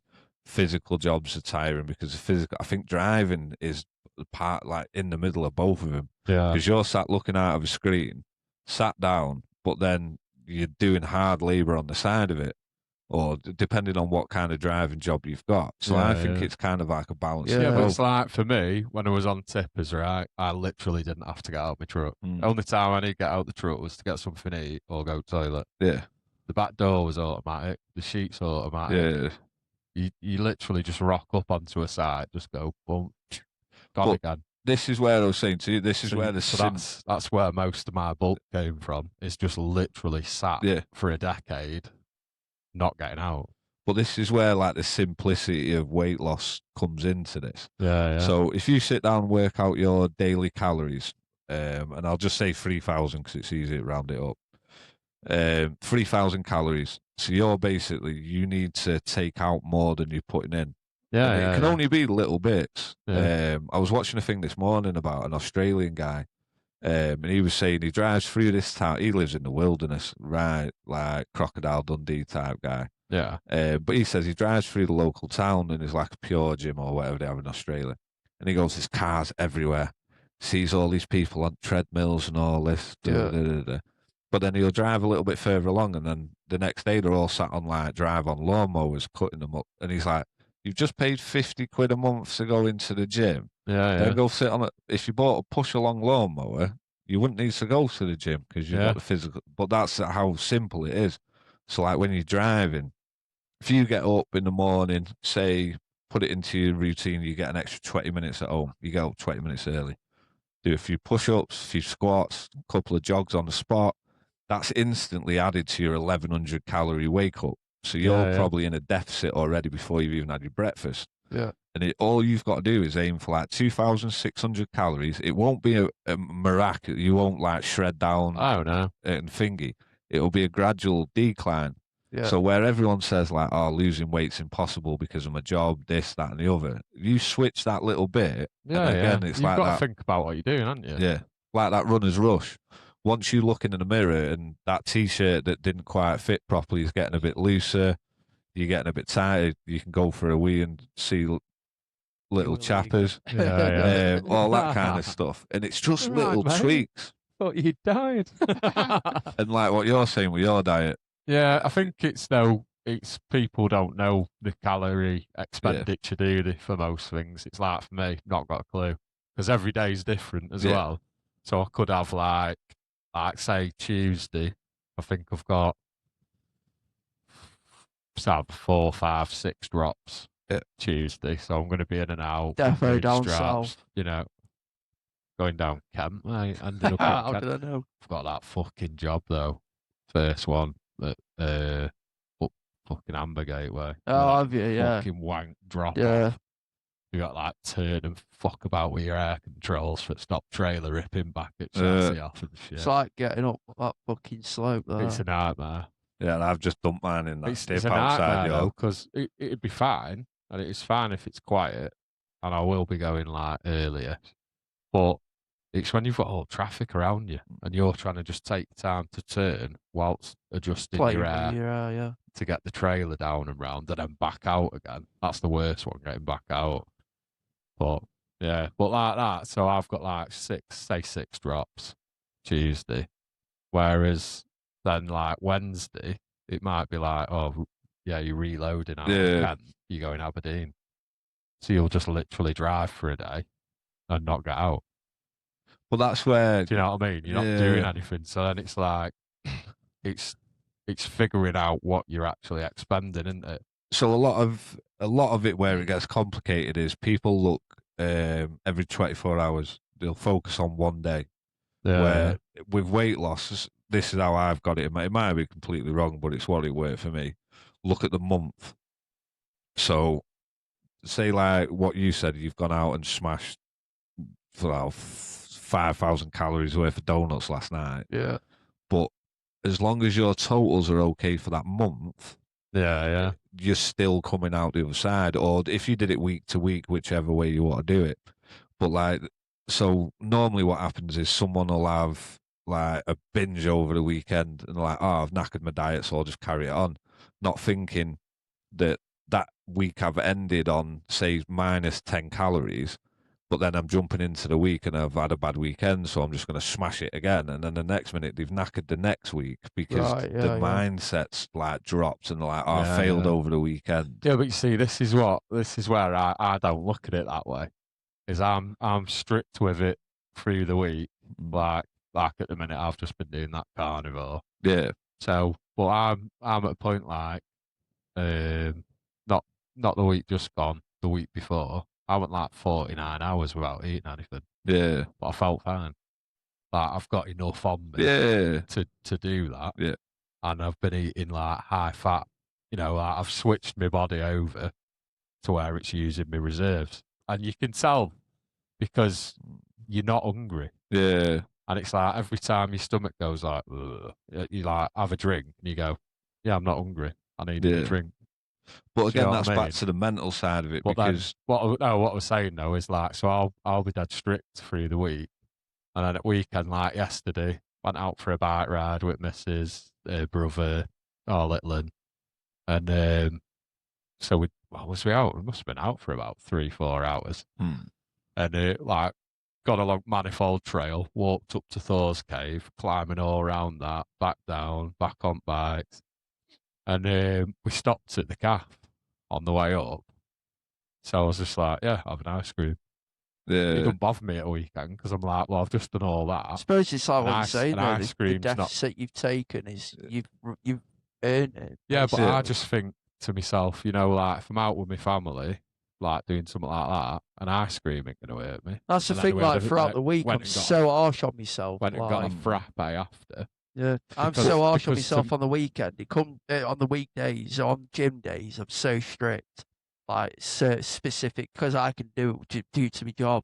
I know what and where I'm going to be. Yeah. So I can take, I don't know, I can eat a bowl of Cocoa Pops knowing that this carbs will be ready for me when I go to the gym in half an hour. It's fast acting carbs in it, so by the time I get to the gym, let's have them in 45 minutes because I'll be at the gym in 45. But you think about your eating rituals. It's pressed onto you from being a kid, innit? Breakfast, dinner, tea. Yeah. But I've never been a massive breakfast person anyway. But again, that's probably where like a bit of the holding weight comes from, because if you eat every 4 hours, your body knows that it's getting something. Yeah. Where like with you doing that fast for 72 hours, mentally you're telling yourself, I'm not hungry or I don't need to eat, because your body will just use whatever it can get its hands on, whether that's body fat and all the rest of it. But from a kid, you're told breakfast, dinner, tea. Yeah. And how many times a week do you skip breakfast? Yeah, but it's commercial, isn't it? Yeah. That's all it is. Yeah. It's like everything else, isn't it? Oh, look at this. Breakfast. Buy it. Yeah. I love breakfast. No, but that's the thing of like the commercial industry. Same with everything. How can we make more money out of it? Yeah. I don't really have tea. I'm not a tea And guy, then they come up with things like brunch, but supper. You're not going to die if you skip a meal. And how many times a week does that happen with your jobs? You're like, I need to get something to eat, but I'll. But like to me, it's look at like past humans. Like look at cavemen. They didn't fucking eat breakfast, lunch, and tea, did they? But you're eating a diet that we're designed to eat. So the more when we could catch it. So Monday to Friday or Monday to Saturday, breakfast and post gym are my 2 solid meals. Yeah. The rest is liquidated throughout the day. So I'll have heavy flapjack in the morning. Do you like the heavy protein flapjacks for me breakfast? Then it'll be liquidated all the way up to the gym. And then I'll have a yogurt before the gym. And then I'll go to the gym. And then it'll be, when I say liquidated, I mean like the high calorie, high density protein shake with milk. Yeah. Try and keep levels high. I know it's not fully energizing. Again, though, this is like, so with like the it's not a set strongman diet. I don't know why I said it like that. But we'd use the protein just to fill out the carbs. I'd eat a full like diet of proper food. Yeah. I wouldn't do what you're doing. I wouldn't skip a meal and have a protein shake. I'd have my set dinners or set like. So a basic day for me was 2 breakfasts, which was like overnight oats, and then it was cold scrambled egg or whatever, something bulky to get me through. Dinner, you're looking, I mean, I'm talking a plate size thing of mince, mash, chicken, rice, whichever it was. And then through the day, I'd have like a protein shake in between those meals just to bulk out the calories. And then if I got home and I was still under after having my tea, I'd go to the co-op, get one of them family-sized cheesecakes and just pound through it. So there's like, I don't know, 3,000 calories just in a cheesecake. Yeah, well, lad I'm with, because he's vegetarian, skinny as fuck, can't put weight on, because he just doesn't eat. So he's smashing like a bag of hash browns. He'll have a full cheesecake. He'll have a shitload of cheese. And they'll go gym. Again, though, you got to eat the right things, haven't you? Yeah. Well, the thing is, he's like 3%, and he's fucking like stick thin. Yeah, I know, but that's the thing is like just going and eating a cheesecake a day. But he's just trying to get at least the body fat. He's not asked when it No, but you've got to eat what your body actually needs. We're not designed to be a vegetarian, are we? No. Your diet is what we're supposed to be. Well, yeah, literally. Carnivore. We couldn't. But like I say, I've lost 3 weeks. I've lost 1 stone, 4 pound. But that is literally you like. You might get the keto flu. Well, no, I'm not a made up guy. He's gonna get a carnivore coffee. But it's he'll be here doing one of them toga parties next week with bear skin over it. The thing is, don't cough too hard, don't shit yourself. I've been fucking right on it. Yeah. Because what's not to like? Yeah. Literally. Fucking the money in your pocket helps.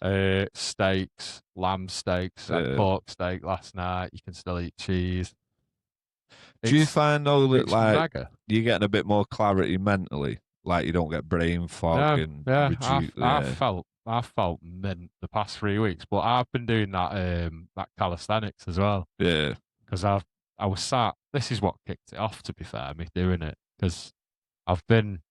I've said to you how many times through like when you was working with us as well. I'd love to be able to just go to the gym.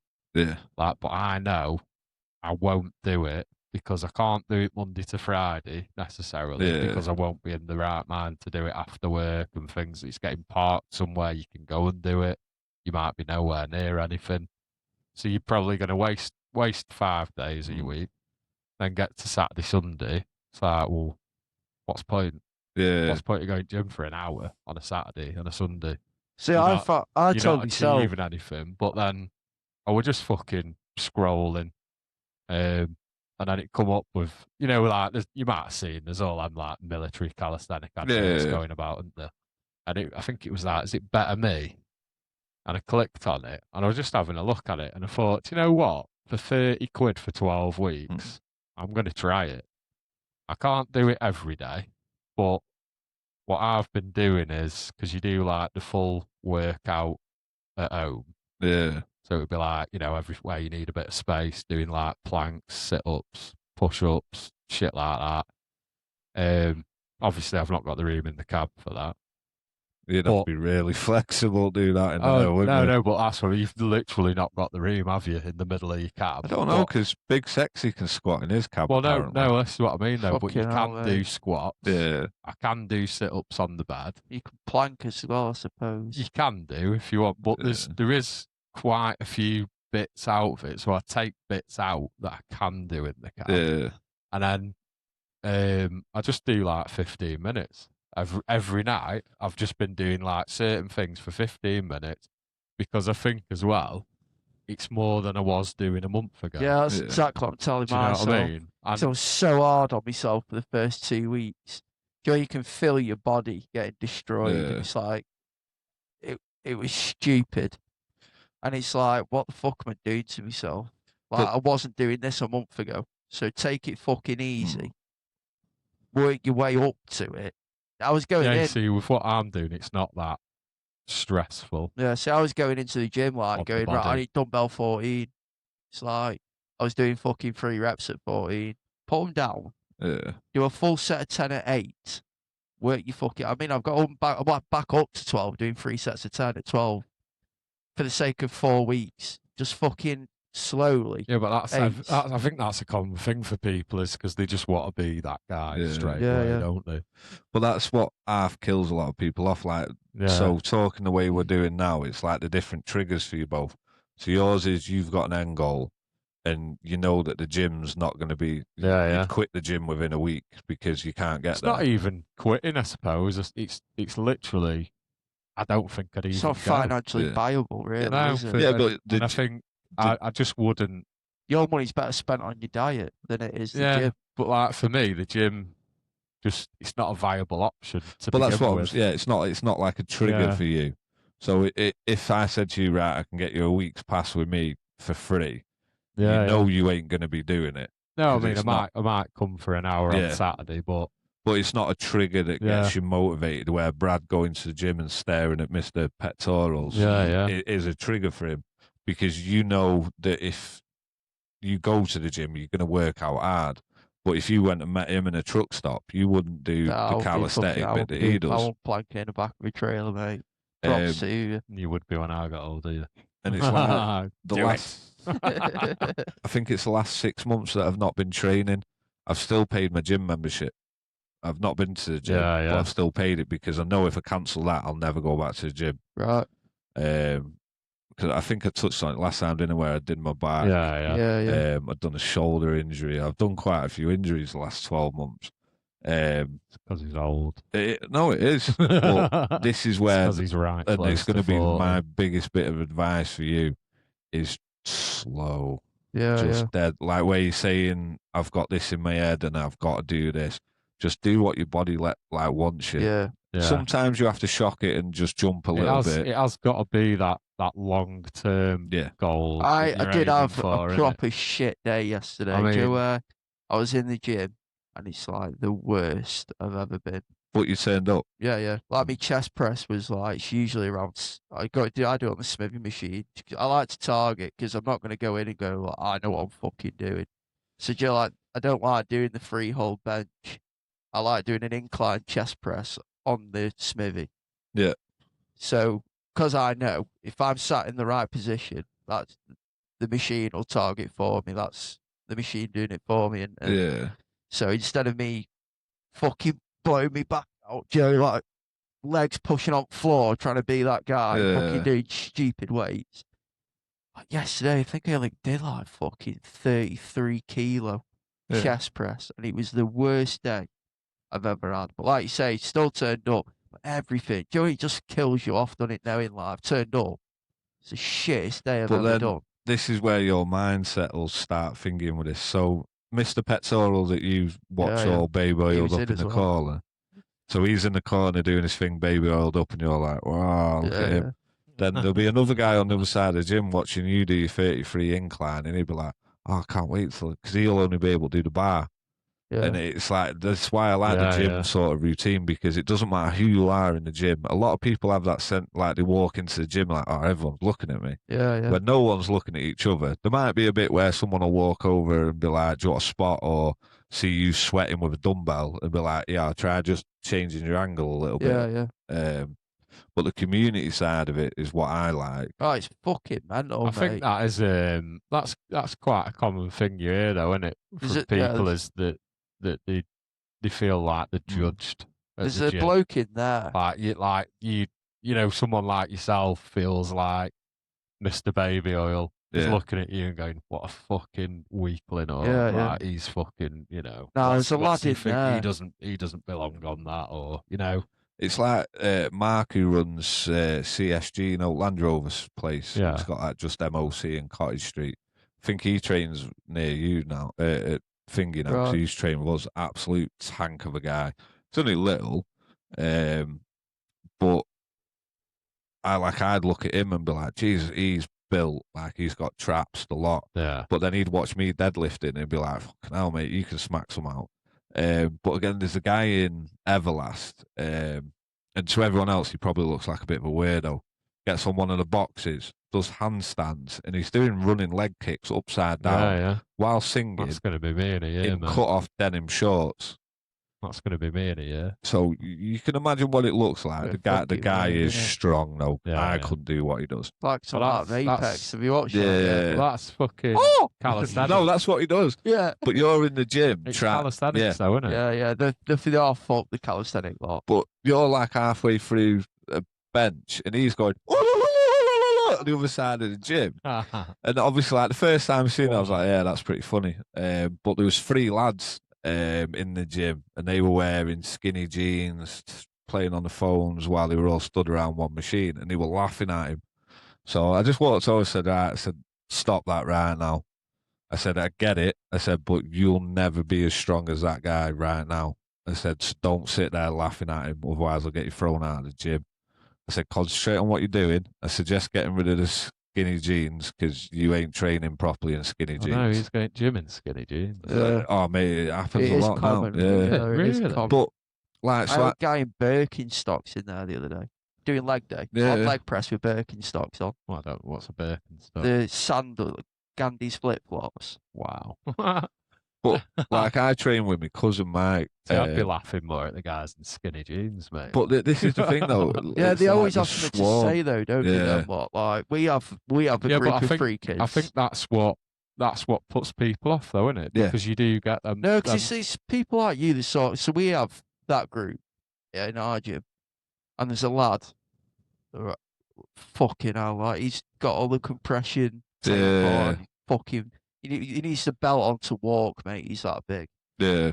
And he went over to these 3 lads, and do you know where the faces straight away just went fucking red? Yeah. So there's a big lad in the gym, like fat, massive. Turns up, bin bag on, loads of layers on. Do you know, he's fucking grafted, and everybody's like, "Oh, you all right, mate? How are you getting on?" No one cares how fucking big you are. He's turning up to do that's his the thing, though, isn't it? He's recognised the problem. He's there to sort that problem. Yeah, but then you've got these 3 kids, and they're just watching it, and I saw this guy go over. This, like I said, the guy you would not fuck with.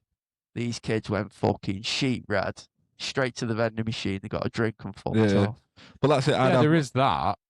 And I get that, there's guys that will just go over and say, cut that out. But that's what puts people like your man off starting the gym. Because they're like, well, I'm 25 stone and everyone's just going to laugh at me because it does happen. But it's just like the 3 kids, like you say, the 3 kids who aren't strong. There is guys that will go and say to him, fuck off now, because that's not what we do. And it is usually like the strong men there that...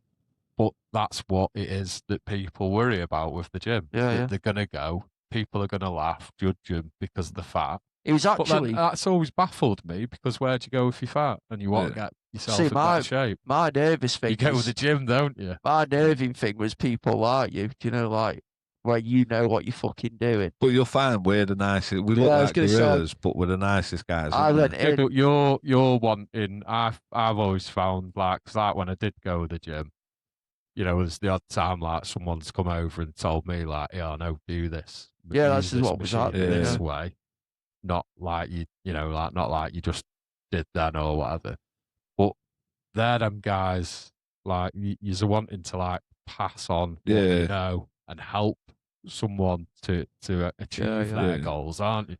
Not stood there going, look at that idea over there. Well, it's one of the first times guy with 70s throw over there. Oh God. One of the first times like I realised all that was there was a lad similar to you, incline, doing dumbbells, and he got, I don't know, 30s, 35s, and at that point I was just getting to do the 50s. I could probably do like 2-3 reps with the 50 kilos. And I was watching him, and like his legs were wrong, how he was sat was wrong, and everything. And I just went, I didn't even think about how I did it. I just walked over and I was like, mate, stop doing that. And this poor, it looks like Bambi in headlights just looking at me. Because I was, like I say, just north of 20, 21 stone, like door free, like walking around with 50 kilos in your Well, that's the thing, I'd had it in my hand as well. I didn't let go of him. fucking paperweight walking around with 50 keenies on. And he just kind of like... Yeah, just told me that, mate.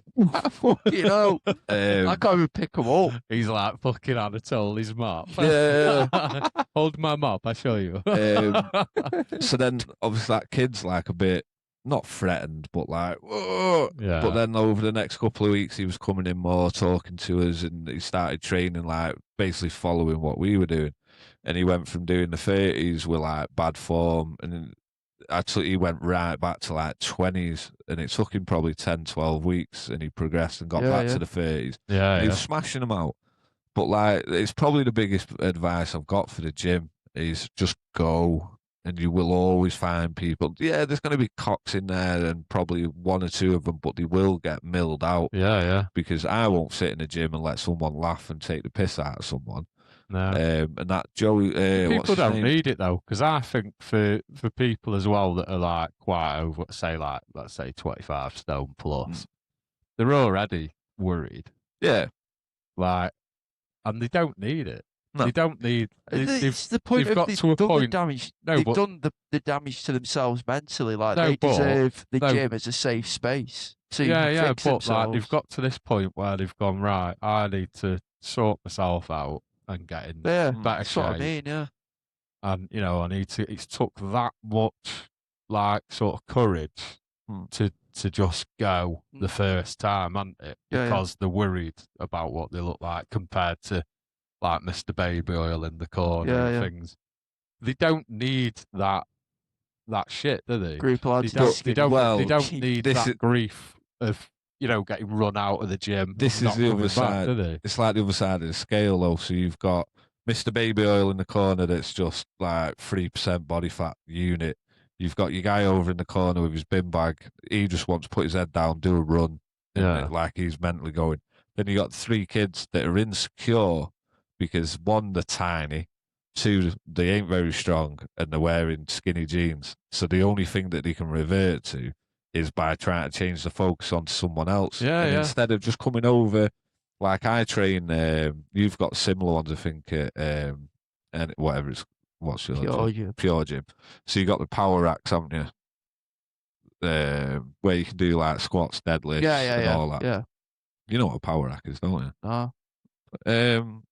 You can put a bench underneath it with a rack at the back. Bit like the Smith machine, but without the springs. Right, yeah, we got one of them, yeah. Yeah, it's got like a squat bar at the bottom and then like a higher bar. Yeah. I think there's 4 of them. Yeah, I call them power racks. I don't know what the proper fit. I'm sure it is power rack. But like I always train there because I can do everything in one thing: deadlifts, bench, squats, pretty much everything that I need to do without not legs. Yeah. Hey, I don't know. No, they are looking skinny at the minute. I know, yeah. But like I say, I'm down from, I think 21 was the biggest I got to. I'm down to below 16 stone at the minute. I tell you what I actually did. I actually pulled someone up on the phone for the first time the other day. And it was, mate, you will fucking shit your pants. So I was on Converge chest press, doing me thing. Like I said, I was having a shit day anyway. Everything was going fucking wrong. Me weights had dropped massively. So I wanted a good mood anyway. And then it's watching these lads on the calf press. Oh, like you say, they fucking jumped. Oh shit. They jumped on straight away. Do you know how you like sort of keep your leg sort of like that, innit? Yeah. Just sort of pushing like that. Yeah. So he jumps on, 100 kilo. Legs are tiny. Bang. Straight. Legs are straight. Oh, yeah. And you can just see his leg fucking banana-ing slowly. It's fuck off. What are you doing, mate? Seriously, I'm not being a dick and trying to help you. Stop what you're fucking doing. Oh, no, what's up with you? What's up with you? Put his pin up to like 20 kilo just so I could show him, like, keep your fucking leg straight. Yeah. So I was showing him and his mate's laughing at him. I said, it's not like, it's not funny. You know, he could have done some serious fucking damage to himself. And like, you're only young. You only get fucking 2 knees unless you want rebuilding, mate. Like, I think that's the other thing. A lot of people see stuff in the gym. Like we've got quite a small leg press on ours. I think it maxes out at half ton. And one of the last big competitions I did, I think it was a 500 kilo yoke walk, so it's like a big H frame. Yeah. Pick it up. Yeah. Was it five? No, it wasn't 500. 350. Yeah, 350 kilos of 300. Can't remember off the top of my head. Heavy anyway, whichever way you look at it. It's like 3 blokes on your back. Yeah.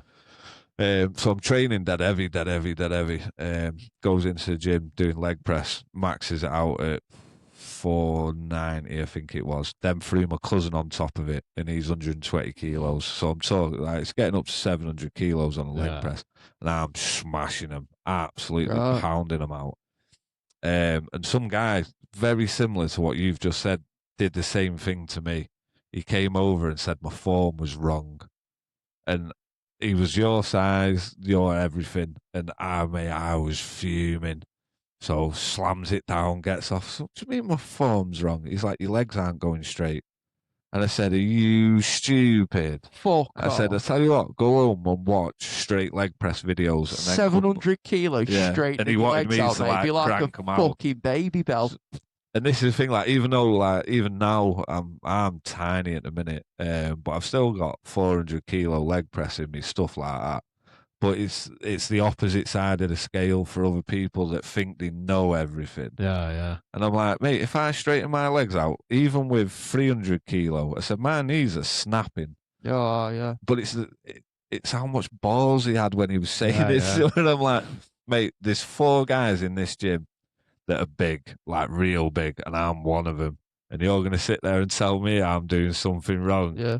And it was Mark who was saying about... but I mean, he says that, but Anatoly proves these big guys wrong all the time, doesn't he? With the that is...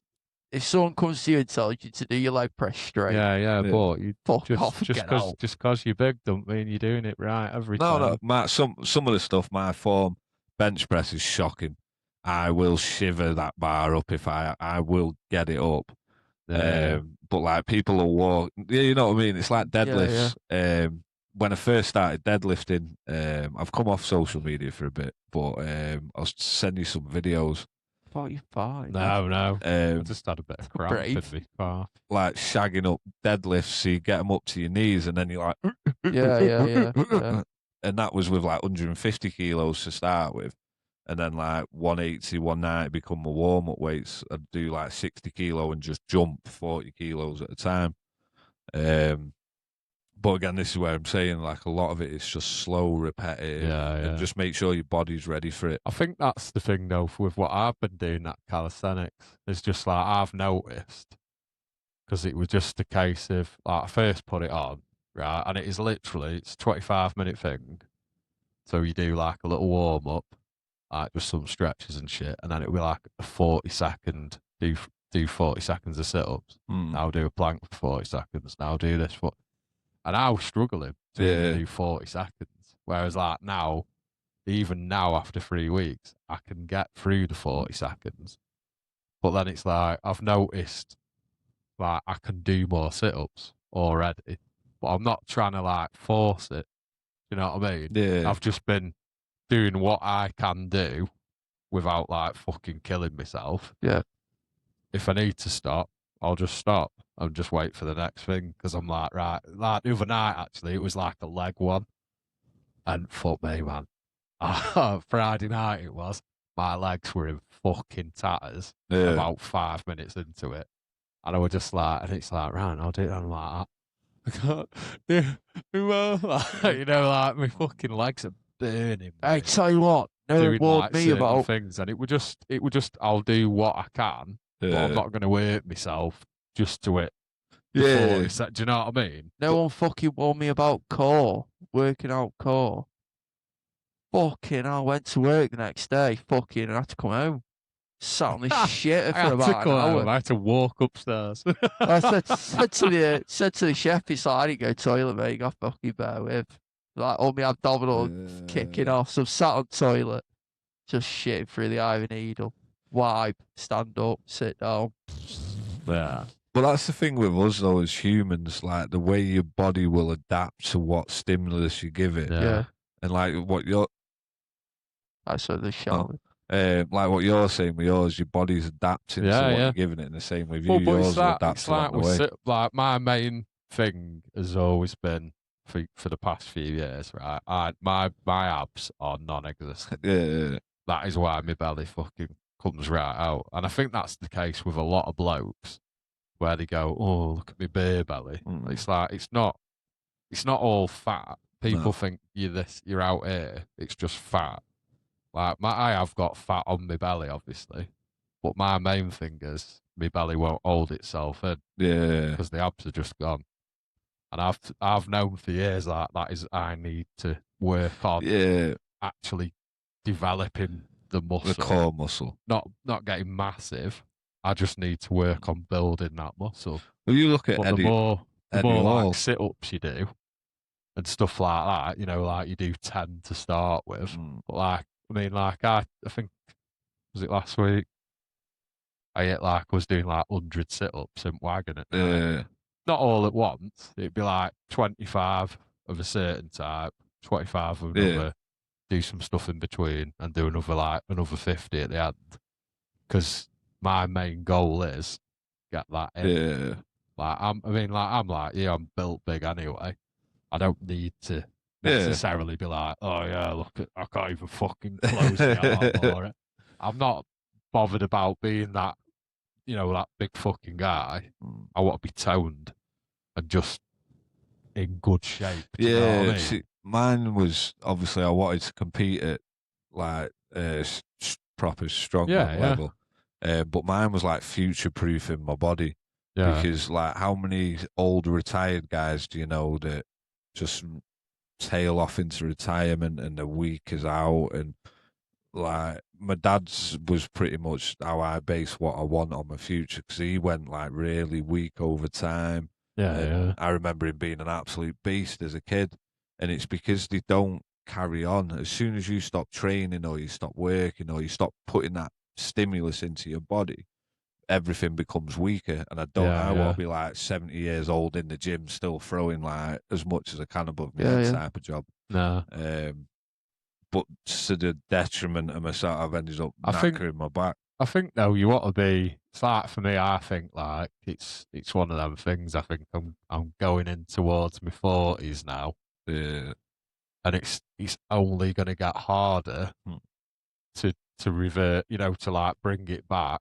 The longer you wait, you get in your 40s, 50s, it's going to be more of a struggle to get to how you want. Yeah.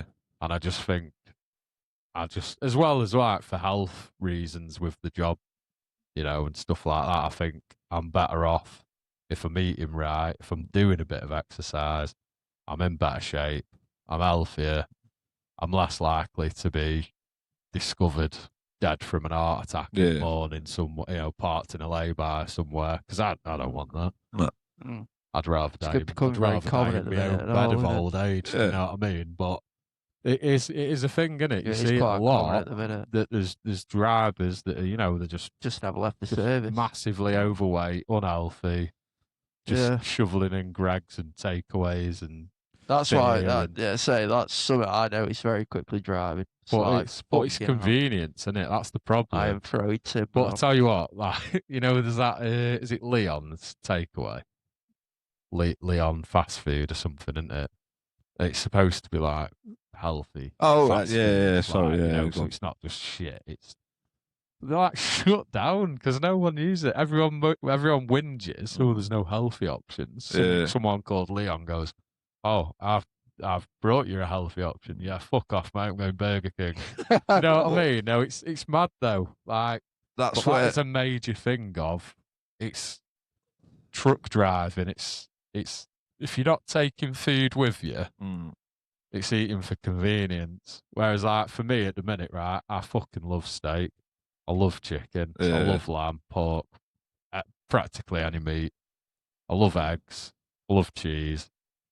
And it's like you can have these things, but I'm fucking looking forward to my tea. Yeah. Because I know I've got a fucking steak sat, and I'm like, oh my God, I can't wait. Just get 2 boiled eggs and a steak out.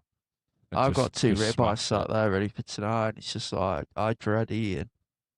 Fucking hate eating. Why? just like constant fucking watching yourself. Yeah, but it doesn't have to be, does it? That's the thing, though. But if you do, like, I want to get somewhere with it. But like for me, what I'm doing is, I enjoy them foods, so it's like I look forward to it. See, but I'm still like on the thing of, I mean, like I say, I've never really been a breakfast person, so it doesn't bother me not having breakfast and just waiting, and like get to like 12 o'clock, I'll have like 2 boiled eggs, and then about 4:30, I'll have like 2 more boiled eggs and a steak or some chicken or whatever. But then at the weekend, like I say, I'm not as strict with it. But I just think because I'm doing more at a weekend, so it doesn't matter. Yeah. See, I think one of the things that you're focusing on now is your like baby oil man type mindset with your diet. And you don't have to be, I mean, it's great that you're doing it that way, but you don't have to be that clinical with it. Because like it's like working specific muscle groups and all that. A lot of them do it because they're going on to stages and doing shows, and it's like you got to be able to hit them poses, aren't you? Where when you're starting out on like a gym journey, you need to build your routine to get used to the days that you train, what you want to do in the future. So you're not going to want to be a bodybuilder, are you? That's all the notes that I go through. So it's like Monday's rest. Tuesday, you'll say like, can't remember, chest and tries, in it. Yeah. See, again, that it's a great training program. That's completely personal, that though. That's just what I found works for myself. But it's good. It's probably 6 months down the line for you, I'd say that. Because what you might find is you could end up with like a defeat point along this way quite quickly. Because again, like the way you've just said that about your food and all the rest of it, you're sort of Mr. Baby Oil mentality where I've got to specifically train this, I've got to eat this, I've got to do that. And what you need to be focused, just get it to be fun. Yeah. Don't be so hard on yourself. Like you said, you had a bad training day. It's never a bad day when you're training. If you're in the gym and you're training, it doesn't matter whether it's a shit workout, a good workout, or whatever. It is. I do enjoy it. I look forward to going. But then it's like you say when you get that day. Yeah. I think that's... I've had that day twice now where it's just like, and it's always chest day. Yeah. Where it's come round and it's like, I've been quite surprised with like say having to go at that calisthenics because obviously I didn't know what to expect, and I thought I'm going to struggle like foot with that. But then when I did struggle like foot with it, I thought, well, of course I'm going to struggle like foot with it. I've not done anything. Yeah, you don't know what you're doing. But then it's like, well, not that. It's I have, and like I say, non-existent and shit. Not got the sort of strength in my upper body that I used to. You know, like when we were younger and we were a lot more active. You do leg swings a lot and more all that. stuff, weren't we? And like you'd be having like pull-up competitions in the gym at school and stuff. You had that raw, and you weren't carrying all this extra weight, was you? No. So you could just fucking smash them out. But like, I was shit at it. Like I say, that first week I struggled like fuck. But I've also had it where I've struggled. And like, obviously, like, even now I'm 3 weeks in, I'm nowhere fucking near doing it. But like I say, I can see these little progressions, and it does keep spurring me on because it's a good point. And I'm like, I can do like 25 sit-ups. That's nowhere near what that guy can do over there. He can knock 100 out in it like that. But I'm not that guy. I'm at my stage. But I've really enjoyed doing it. Yeah, I've kept it. I have kept it like. But I have noticed, even at a weekend, like last 2 weekends, been out on bike as well, because I'm just like, I want to do something. So I got Friday night, I got home from work, right, about 5:30. And I went and sat in the kitchen, sorted some stuff out. And then I was just like, sat there like twitching. I just stood up, so went into the front room to the missus and went, I'm bored. I want to go and do something. And she's like, yeah, I'm bored. I was like, right, let's go for a walk. And just took missus and little and out, just had a walk around the block. But 4 weeks ago, I wouldn't have done that. No. I'd have been happy just sitting there. Do you think though, like you were saying about when we were younger, that's like we were an efficient machine when you were younger. Yeah. The stuff that but was going, you'd not ruined your body. Yeah, well, that's what I was going to say. Then you were putting in what you needed. You were exercising. Yeah. But you didn't have the stress of work. And but I don't think it's even that. It's literally just we'd eat what we wanted when we wanted, but. You know, we might be out round the park for 7 hours playing football for 7 hours, just running and. But then, like the world opens up and drugs or smoking, whatever. But then it's like you go sort of full circle, don't you? Because now you've gone back to what you were doing as a kid. You were watching what you were eating, you were exercising, you were doing so. I mean, it'd be great if we could all go down to the park for 7 hours every day, still get paid and do all the rest of it.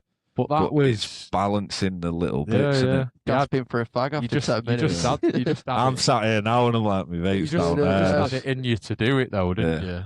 Back then. But like you say, you weren't. I mean, some people obviously carry extra weight when they're younger, but like for me and you, we were fucking. Oh, mate, I was like Ronaldo. We had a 6-pack and everything. Honestly, we were lean as fuck, weren't we? Because we never fucking stopped. I've never been like it was always like for me, if I weren't running around park playing football, I was riding a BMX up to Teg's nose.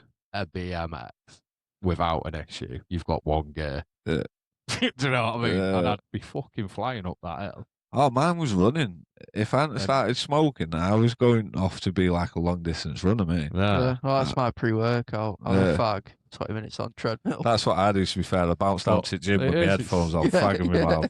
I think it's one of them, but I think once you got like I've not really got a number in mind for where I want to get to weight wise, because I thought as well I'm going to have that finger if I thought, according to the chart, which is bullshit anyway. But if I thought that like, I want to get to 15 stone. That's all well and good, but again, like I'm gonna be building muscle doing these workouts I'm doing, which then makes that unachievable. Yeah, because you'll be heavier because I'm going to weigh more anyway, but I'm going to be in better shape and my body fat's gone. So, but do you know what I mean? Yeah. So my goal more is I want to be able to see my abs. I want a 6-pack. Well, this is what even a faint one. Yeah. Even just the fucking suggestion of one. I'll be like, look at it. What I was saying to you then. So the biggest thing will see it on camera as well, because I will be in there topless if I get a 6-pack. Let me tell you. The two biggest things that I'll give you on the gym or like anything like this: use a mirror. Don't use scales. And just keep it fun. As soon as it stops being fun for you, it'll become a chore and you'll just brush it off. And that's what I'm saying. Like that thing you've got there, that's what I use for a competition run up. Right. Where at the minute, how long have you been training now? 12? It's about 12 weeks. 12 weeks. So you're just starting to get like the stability in your body. And a bit like what you were saying with the Smith machine. You like the way it works.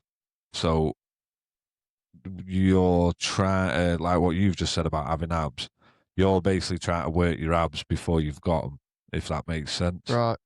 So go drop your weights, go onto the unassisted benches.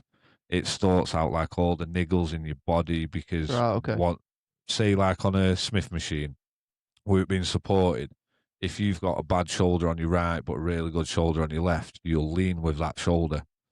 So you'll start pressing more, but this shoulder will get weaker along the time. Where if you do the unassisted, drop the weight right back and just get used to getting everything working. And the same with you, like you have got abs under there. Look at Eddie Hall. He's probably one of the biggest guys going. He's best set of abs going. His 6-pack is phenomenal. It's just getting used to it and getting it working. But the thing is like, they are technically there, but like you say, they've not because worked. You've been like that. They've not done anything for years. like because I've not done anything that requires them to actually do it. Yeah. So it's not. I know, obviously, I know the muscles there. It's just in a state where it's like whatever, mate. Oh, this made me laugh. Whatever, let your belly out. Do you know what I mean? This made me laugh. But like you say, it's just slowly building the use of it to get it. So back. building an house, you don't start with a roof first, do you? It's always foundations. Unless it's prefab, you might make the roof before you make the walls. Yeah, just drop it in. Depends, doesn't it? Yeah. Well, the lad I went with, go gym with, he's, like I say, he's working his way up with us, and he does a lot of bits at home, jokes, setups, what have you. He takes his core home with him. He don't want to do it at the gym. Yeah. So he'll do it at home. And he came into the gym the other day. We're all doing our bit, and he goes, "Oh, getting me cum gutters." We're like, "What the fuck are you going on about?" Watching Rick and Morty? I don't know. He's like, "Look, I'm getting me cum gutters." I was like, "I've fucking never heard that before in my life." Rick and Morty. Rick and Morty with who is it? Train? No, what is it? Story Lord. Right. When they're on train, Rick and Morty are and he rips his shirt off and he's like, "Damn, look at them cum gutters." Something like that. But that's where like you guys will start seeing it more and more and more, like the little bits that you're focusing on. Yeah. Like when your abs start coming through and it'll jump. But then sometimes you'll get to like that plateau point where you'll struggle just to get that last little bit off, and it'll be going back to the maths. So just looking at your calculations, and the same with you. Yeah. Like, unless you're consuming probably a little bit more than you should do, you won't see massive gains. You'll see your muscles get tighter and you'll tone up. But depending on where you want to be in the future, whether you want to do bodybuilding or whether you're just doing it because you want to get big, you just adjust the calculation a little bit. Yeah. I'll send it to you all at some point. It's how I do it. Well, I get free gym passes, so we'll might be able to get a Saturday where we both go if you wanted to. You just want to watch me, baby. Deadlifting. Yeah. Just want to see your I'm just going to come in like looking like Eddie Hall's belly. Yeah. I tell you what, we'll have out here, but you can see there's a six pack there. Is it the Piss Taker 300 where they draw the fucking? It's like brown paint. We'll just do that one. Yeah. I'm going to find. I'm going to find a makeup specialist and just go, right, take my top off and just go, right, give me muscle definition. Yeah. But walking, I'm back training as of Monday. I've had the all clear. My back's good, shoulders good. So I'm pretty much going to be weaker than you at the minute. No, you are. Oh, no. I know that. I was trying to make you feel dead. No, you won't be. No. But this is the Don't put yourself down, Brad. No, because I'm not fucking stupid. But this is where I just had that thing flash through my head of the guy on the little digger. Who's a big boy? Yeah. A great big boy. I'm a great big boy. But that's where I've got to have like a different mindset, because I know full well, like I could walk into the gym, pull 250 on a deadlift, be like, "Wait," but then I'd go home and be like, "Oh, I've hooked my back." Do you know so what, I've just got to start off slow if and low. we do go gym and I see you lifting weights, hey, I'm going to do that. Well, I will be that guy. Who's a big boy? Who's a big boy from across the gym, and you'll just be like, "Oh God!"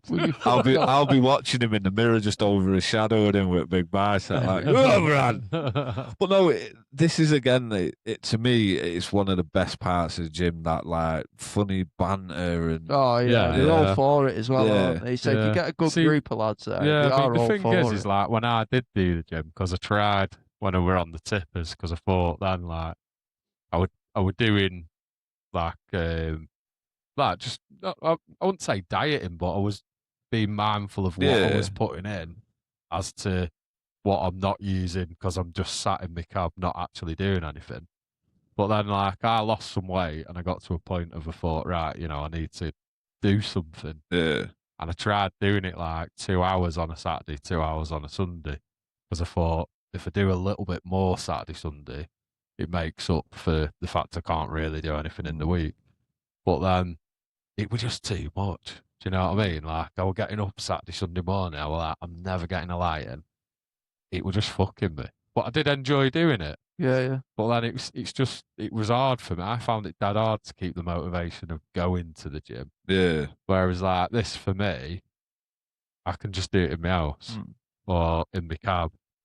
and it don't, do you know what I mean? Yeah, So I'm yeah, more inclined to actually do it. Yeah. Like, there was a night the other week, and I'd parked up. It were a long day, like I'd parked up, and I'd just jumped on my bed. I was doing something. I can't think what we're doing. I think I parked up for quite a while actually. So I parked up earlier, and I'd got on my laptop, I think, and I was just like on a game or something. So, and then it got to a certain time, I thought, oh shit, I've not done a workout. Yeah. And I was like that, off, straight up, you know, doing it because I would just like, I want to do it. Yeah. I'm enjoying doing it. But say even like with now, like the last 2 weekends of like, let's get the bikes out and go out on the bikes, go and do, and there's nothing strenuous because, you know, like I've got an 8-year-old that she's not going to be riding up massive hills. And I don't think I'm at a stage where I could really be doing that sort of, you know, proper strenuous riding anyway. But I thought, even just riding along these railway lines, to be fair, she's fucking quick on that bike. She's leaving me for Take a few gears off her. Honestly, she's just like, watch me, daddy. Watch when I stand up, I go well fast. And woof, gone. And I'm like, shit, I've got to catch her up. I'm having your Drayliot. I'm like, I'm proper going for it just to catch her up. But I thought, you know, even doing that, it's like giving your legs something to, it's working on your core as well. Yeah. It's like if you stood up pedaling, it is working your core, isn't it? But that's it. It's just being more childish, enjoying the things that you did as a kid. But I love going out on bike. But it's that when I get into that, like running up to this point, I'm in that like mindset of like, I can't be arsed going and doing that. And you know, when it seems like it's a chore to go out and do something. It was like COVID time. It's getting through that point, I think, innit, though? It's not a chore because you like doing it. Yeah. Go and do it. Like, I don't know what it is with me. It's like, oh, yeah, but I'm going to like miss 2 hours of sitting down and watching nothing. crap telly. Yeah, literally that, though, isn't it? Or you know, sitting on a game or something. Yeah. Like before COVID, if my missus said to me, oh, let's go for a walk, I'm like, you fucking off your head. Like, I'm missing Shameless or I'm missing COD or something. But then lockdown happened and it was, I need to get out of the house. So my missus was like, oh, let's go for a walk. Mate, we were up over the Hollins like over to White Nancy, walking every day.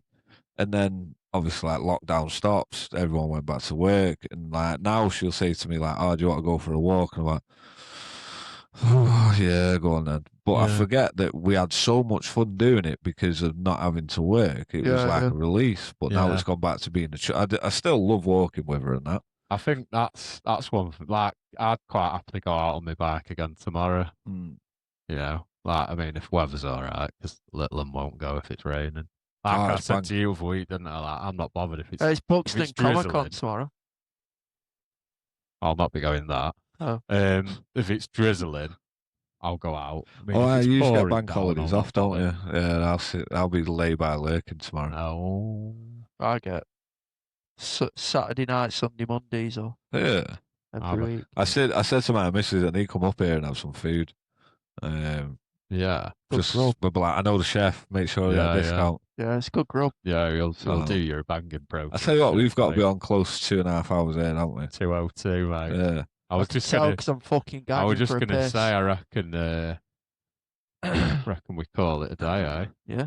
Well, I've just farted, so I'd say so. Well, what we'll do anyway is we'll send me that pass photo. Yeah. We'll give it a share, tag you in it.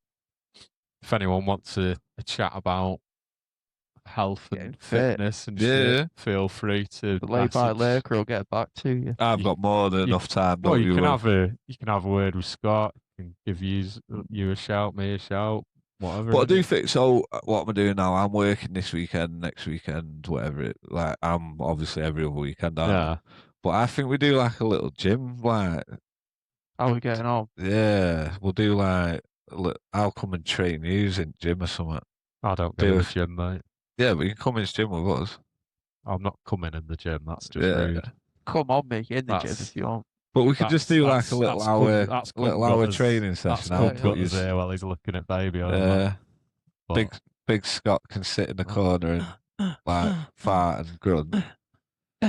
No, I do. I love it. Fucking love it. Because I reckon I could kill you all off with like 8 kilo dumbbells quite feel like quickly. fucking Diamond Jim. I've got 8 kilo dumbbells at home that I do use. Because I was doing it yesterday. But every time I'm at home, I just do like a little bit with dumbbells. Because I just think again, it's just doing something that I wasn't doing 4 weeks ago. Doing them, Chilean. Can't remember what they're called. Tell you what I'm having. So like the dumbbells to the side like that, you bring it up, bring it over, push it up, doing that. So I'm sure it's like a Chilean dumbbell press or something. See, this is what I mean. Oh, Chilean, is it the Chile Chile people? Yeah. Chile people. See, this is what I mean though. Like you're 12 weeks into the gym. I couldn't even tell you what that movement is, and I've been in gym for like 7 years. Yeah, but it's just fun, innit? Yeah. Because everything is after. And then to me, that'd just be like a full press. Yeah. Yeah, and we had the Is that not what it is? No, but like, so again, this is the difference between like this training we're thing. gonna go, but Yeah. One last just bit. bear with us. That's the difference in this though. Like, This is one off. I've got 10 just last bit. set straight movements, Yeah, up, yeah. down, forwards, backwards. That's me done. Yeah. I don't need to do like. Yeah, but it's like you say, you've got the foundation, haven't you?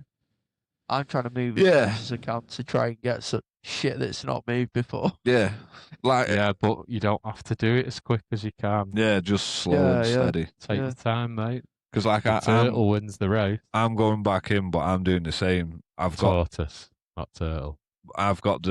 my muscles will react faster to what yours will Yeah, because yeah. they've done it They're before. there, aren't they? But I've just got to take my time and rebuild, and that's what you're doing. You're building your foundation.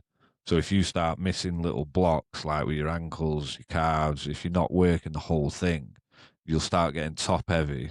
Then you'll fall over because your ankles are shite. Yeah. Yeah. So just instead of doing that thing that you're doing there, just look Pretty at like. edge, actually, they are. To be fair, Three- I've got tiny ankles, mate. 305 ease leg They're press. edge, Yeah. mate. 305 leg press and a I've got 130 bad. calf I've press. got tiny ankles. I've always had quite muscular legs, though. For They're not- someone, they're not someone that that can fucking press big. like half a ton, I've got tiny They're ankles. not, I haven't got as big a calf as you. No, that's what I mean. I've always had quite a good bit of like muscle They're on my there. legs. I can't believe Oh, it. fuck. Grump. I That's what- thought you pinched him. I was looking at the I didn't know camera. what- I just looked at my leg and I had to turn around. And he's like, I don't know. I can't even get mine. Mine's not bad.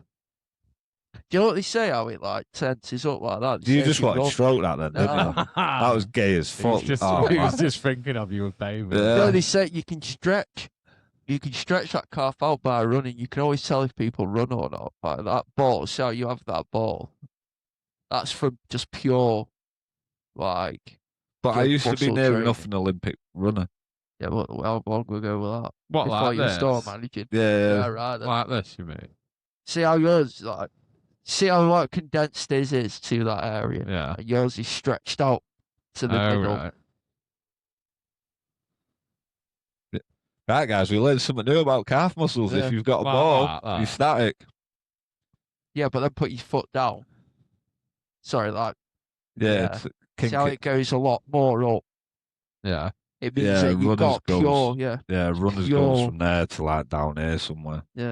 Well, So as you run, Yeah, it's oh, like that you it mean, the stretches muscle right there. down, yeah. yeah, I have got that.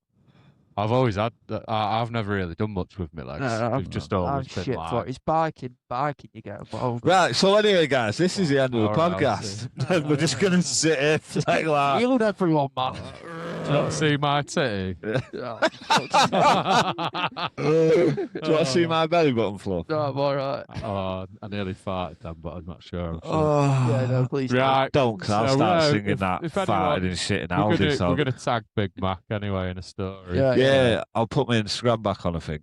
We'll wait Um, till Monday, though. you I know, don't want to ruin it. if anyone wants, anyone's got any questions about bit of health, bit of fitness, something like that, you might just want a little bit of advice, get into something, start moving a bit, whether it's, strong manning, gymming, Just trying. Don't go bit Bradbury of for your test. calisthenics, Yeah, don't go Bradbury. Yeah, you stay know. away from Bradbury know. for your wagon test. gives a shout. 26% pass rate for a reason. As always, go and have a look at Mantle Truckers as well. Instagram. Boys get sad too. Yeah. And remember, move over, stay away. Conversation going. It's okay to talk, isn't it? It is, yeah. If you see Go to the gym just for a chat. Yeah, if you see a breakdown truck, move over. I did have a banger of a guy. Last bit from me. Yeah. Some bloke ran out of fuel on M6 the other day, so That's illegal, isn't it? Yeah, in an emergency bay. No one is moving over, so I'm kneeling down at the side, getting ready to put jerry can in. First wagon driver moves over, so I'm like on my knees, gives him the big love heart, thumbs up, mate, let's scan it up, all lights on, beeping. And then that was it then, everybody else. So it was like that Top Gun movie. I'm at the side of this thing like, woo, go on, man, like sticking me out. Like, I had the best bit of fun on the side at motorway. I always do that. Yeah. But that's the thing. Just move over, get into lane 2, stay away from us. If you can't move over, like he fucking stinks anyway. You don't want to be in lane 1. Just slow down. The other week it was dead busy. I couldn't move over, and the guy's working. He's literally right. He's fucking inches off lane 1. His arse pinching. And I just literally just slowed right down to 40 because I could see him and I could see I weren't going to get out. So I just fucking kicked it back. Got down to like 35, 40, just rolled past him. Like, but I've held all the traffic behind me as well. Then that's the other thing, is that they can't go because I'm not letting them. So they've got to slow down to go past. Do you know what I mean? So it creates that. It's a wave, isn't it? Yeah, even as like big as I am, like size wise. That's just told us he's small a minute ago. I am. Well, I'm still bigger than your average. But even that, when a wagon comes back, flat out.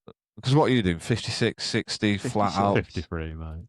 But as you barrel past us, mate, it can spin you. Oh yeah. And the last thing you want to be doing is wrong way around. That turbulence it creates, don't you? But that's it. I'm going to be quiet now. You can see it like with carrier bags and shit side at road. You go past and they go like, ooh. Right. But that's me done. Episode 17. Yeah, episode 17. Nice for having me again, guys. Hopefully the audio is a bit better this week. Oh, Big Sexy recovers. Sorry. From his keto flu. I've heard that can be sort of just you never cured. It's just a treatable illness now. Yeah. R.I.P. to the big guy. Anyway, I was going to tell you before, mints, jalapenos on top, like a ceramic bowl, just mints, jalapenos, cheese melted on top, 2 fried eggs on top. Oh, banging, mate. With hot sauce in mints as well. Hey, he'll send you the recipe for that. If you haven't watched last I was just about to say, I got the gist of it last time. Big Sexy will send you a recipe. Yeah. No, I'm just saying no. Banging. So what you do is you cook your mints. See ya. We're going to get him to do a blindside reverse on Euro Truck as well. So we'll get that video out. Yeah. He's done a Watson look. Headphones are off, Mark's down. Yeah, he's out the building. He's out the building. Yeah. So managing us now. Caffeine, diesel, and bad decisions. How I'm here today.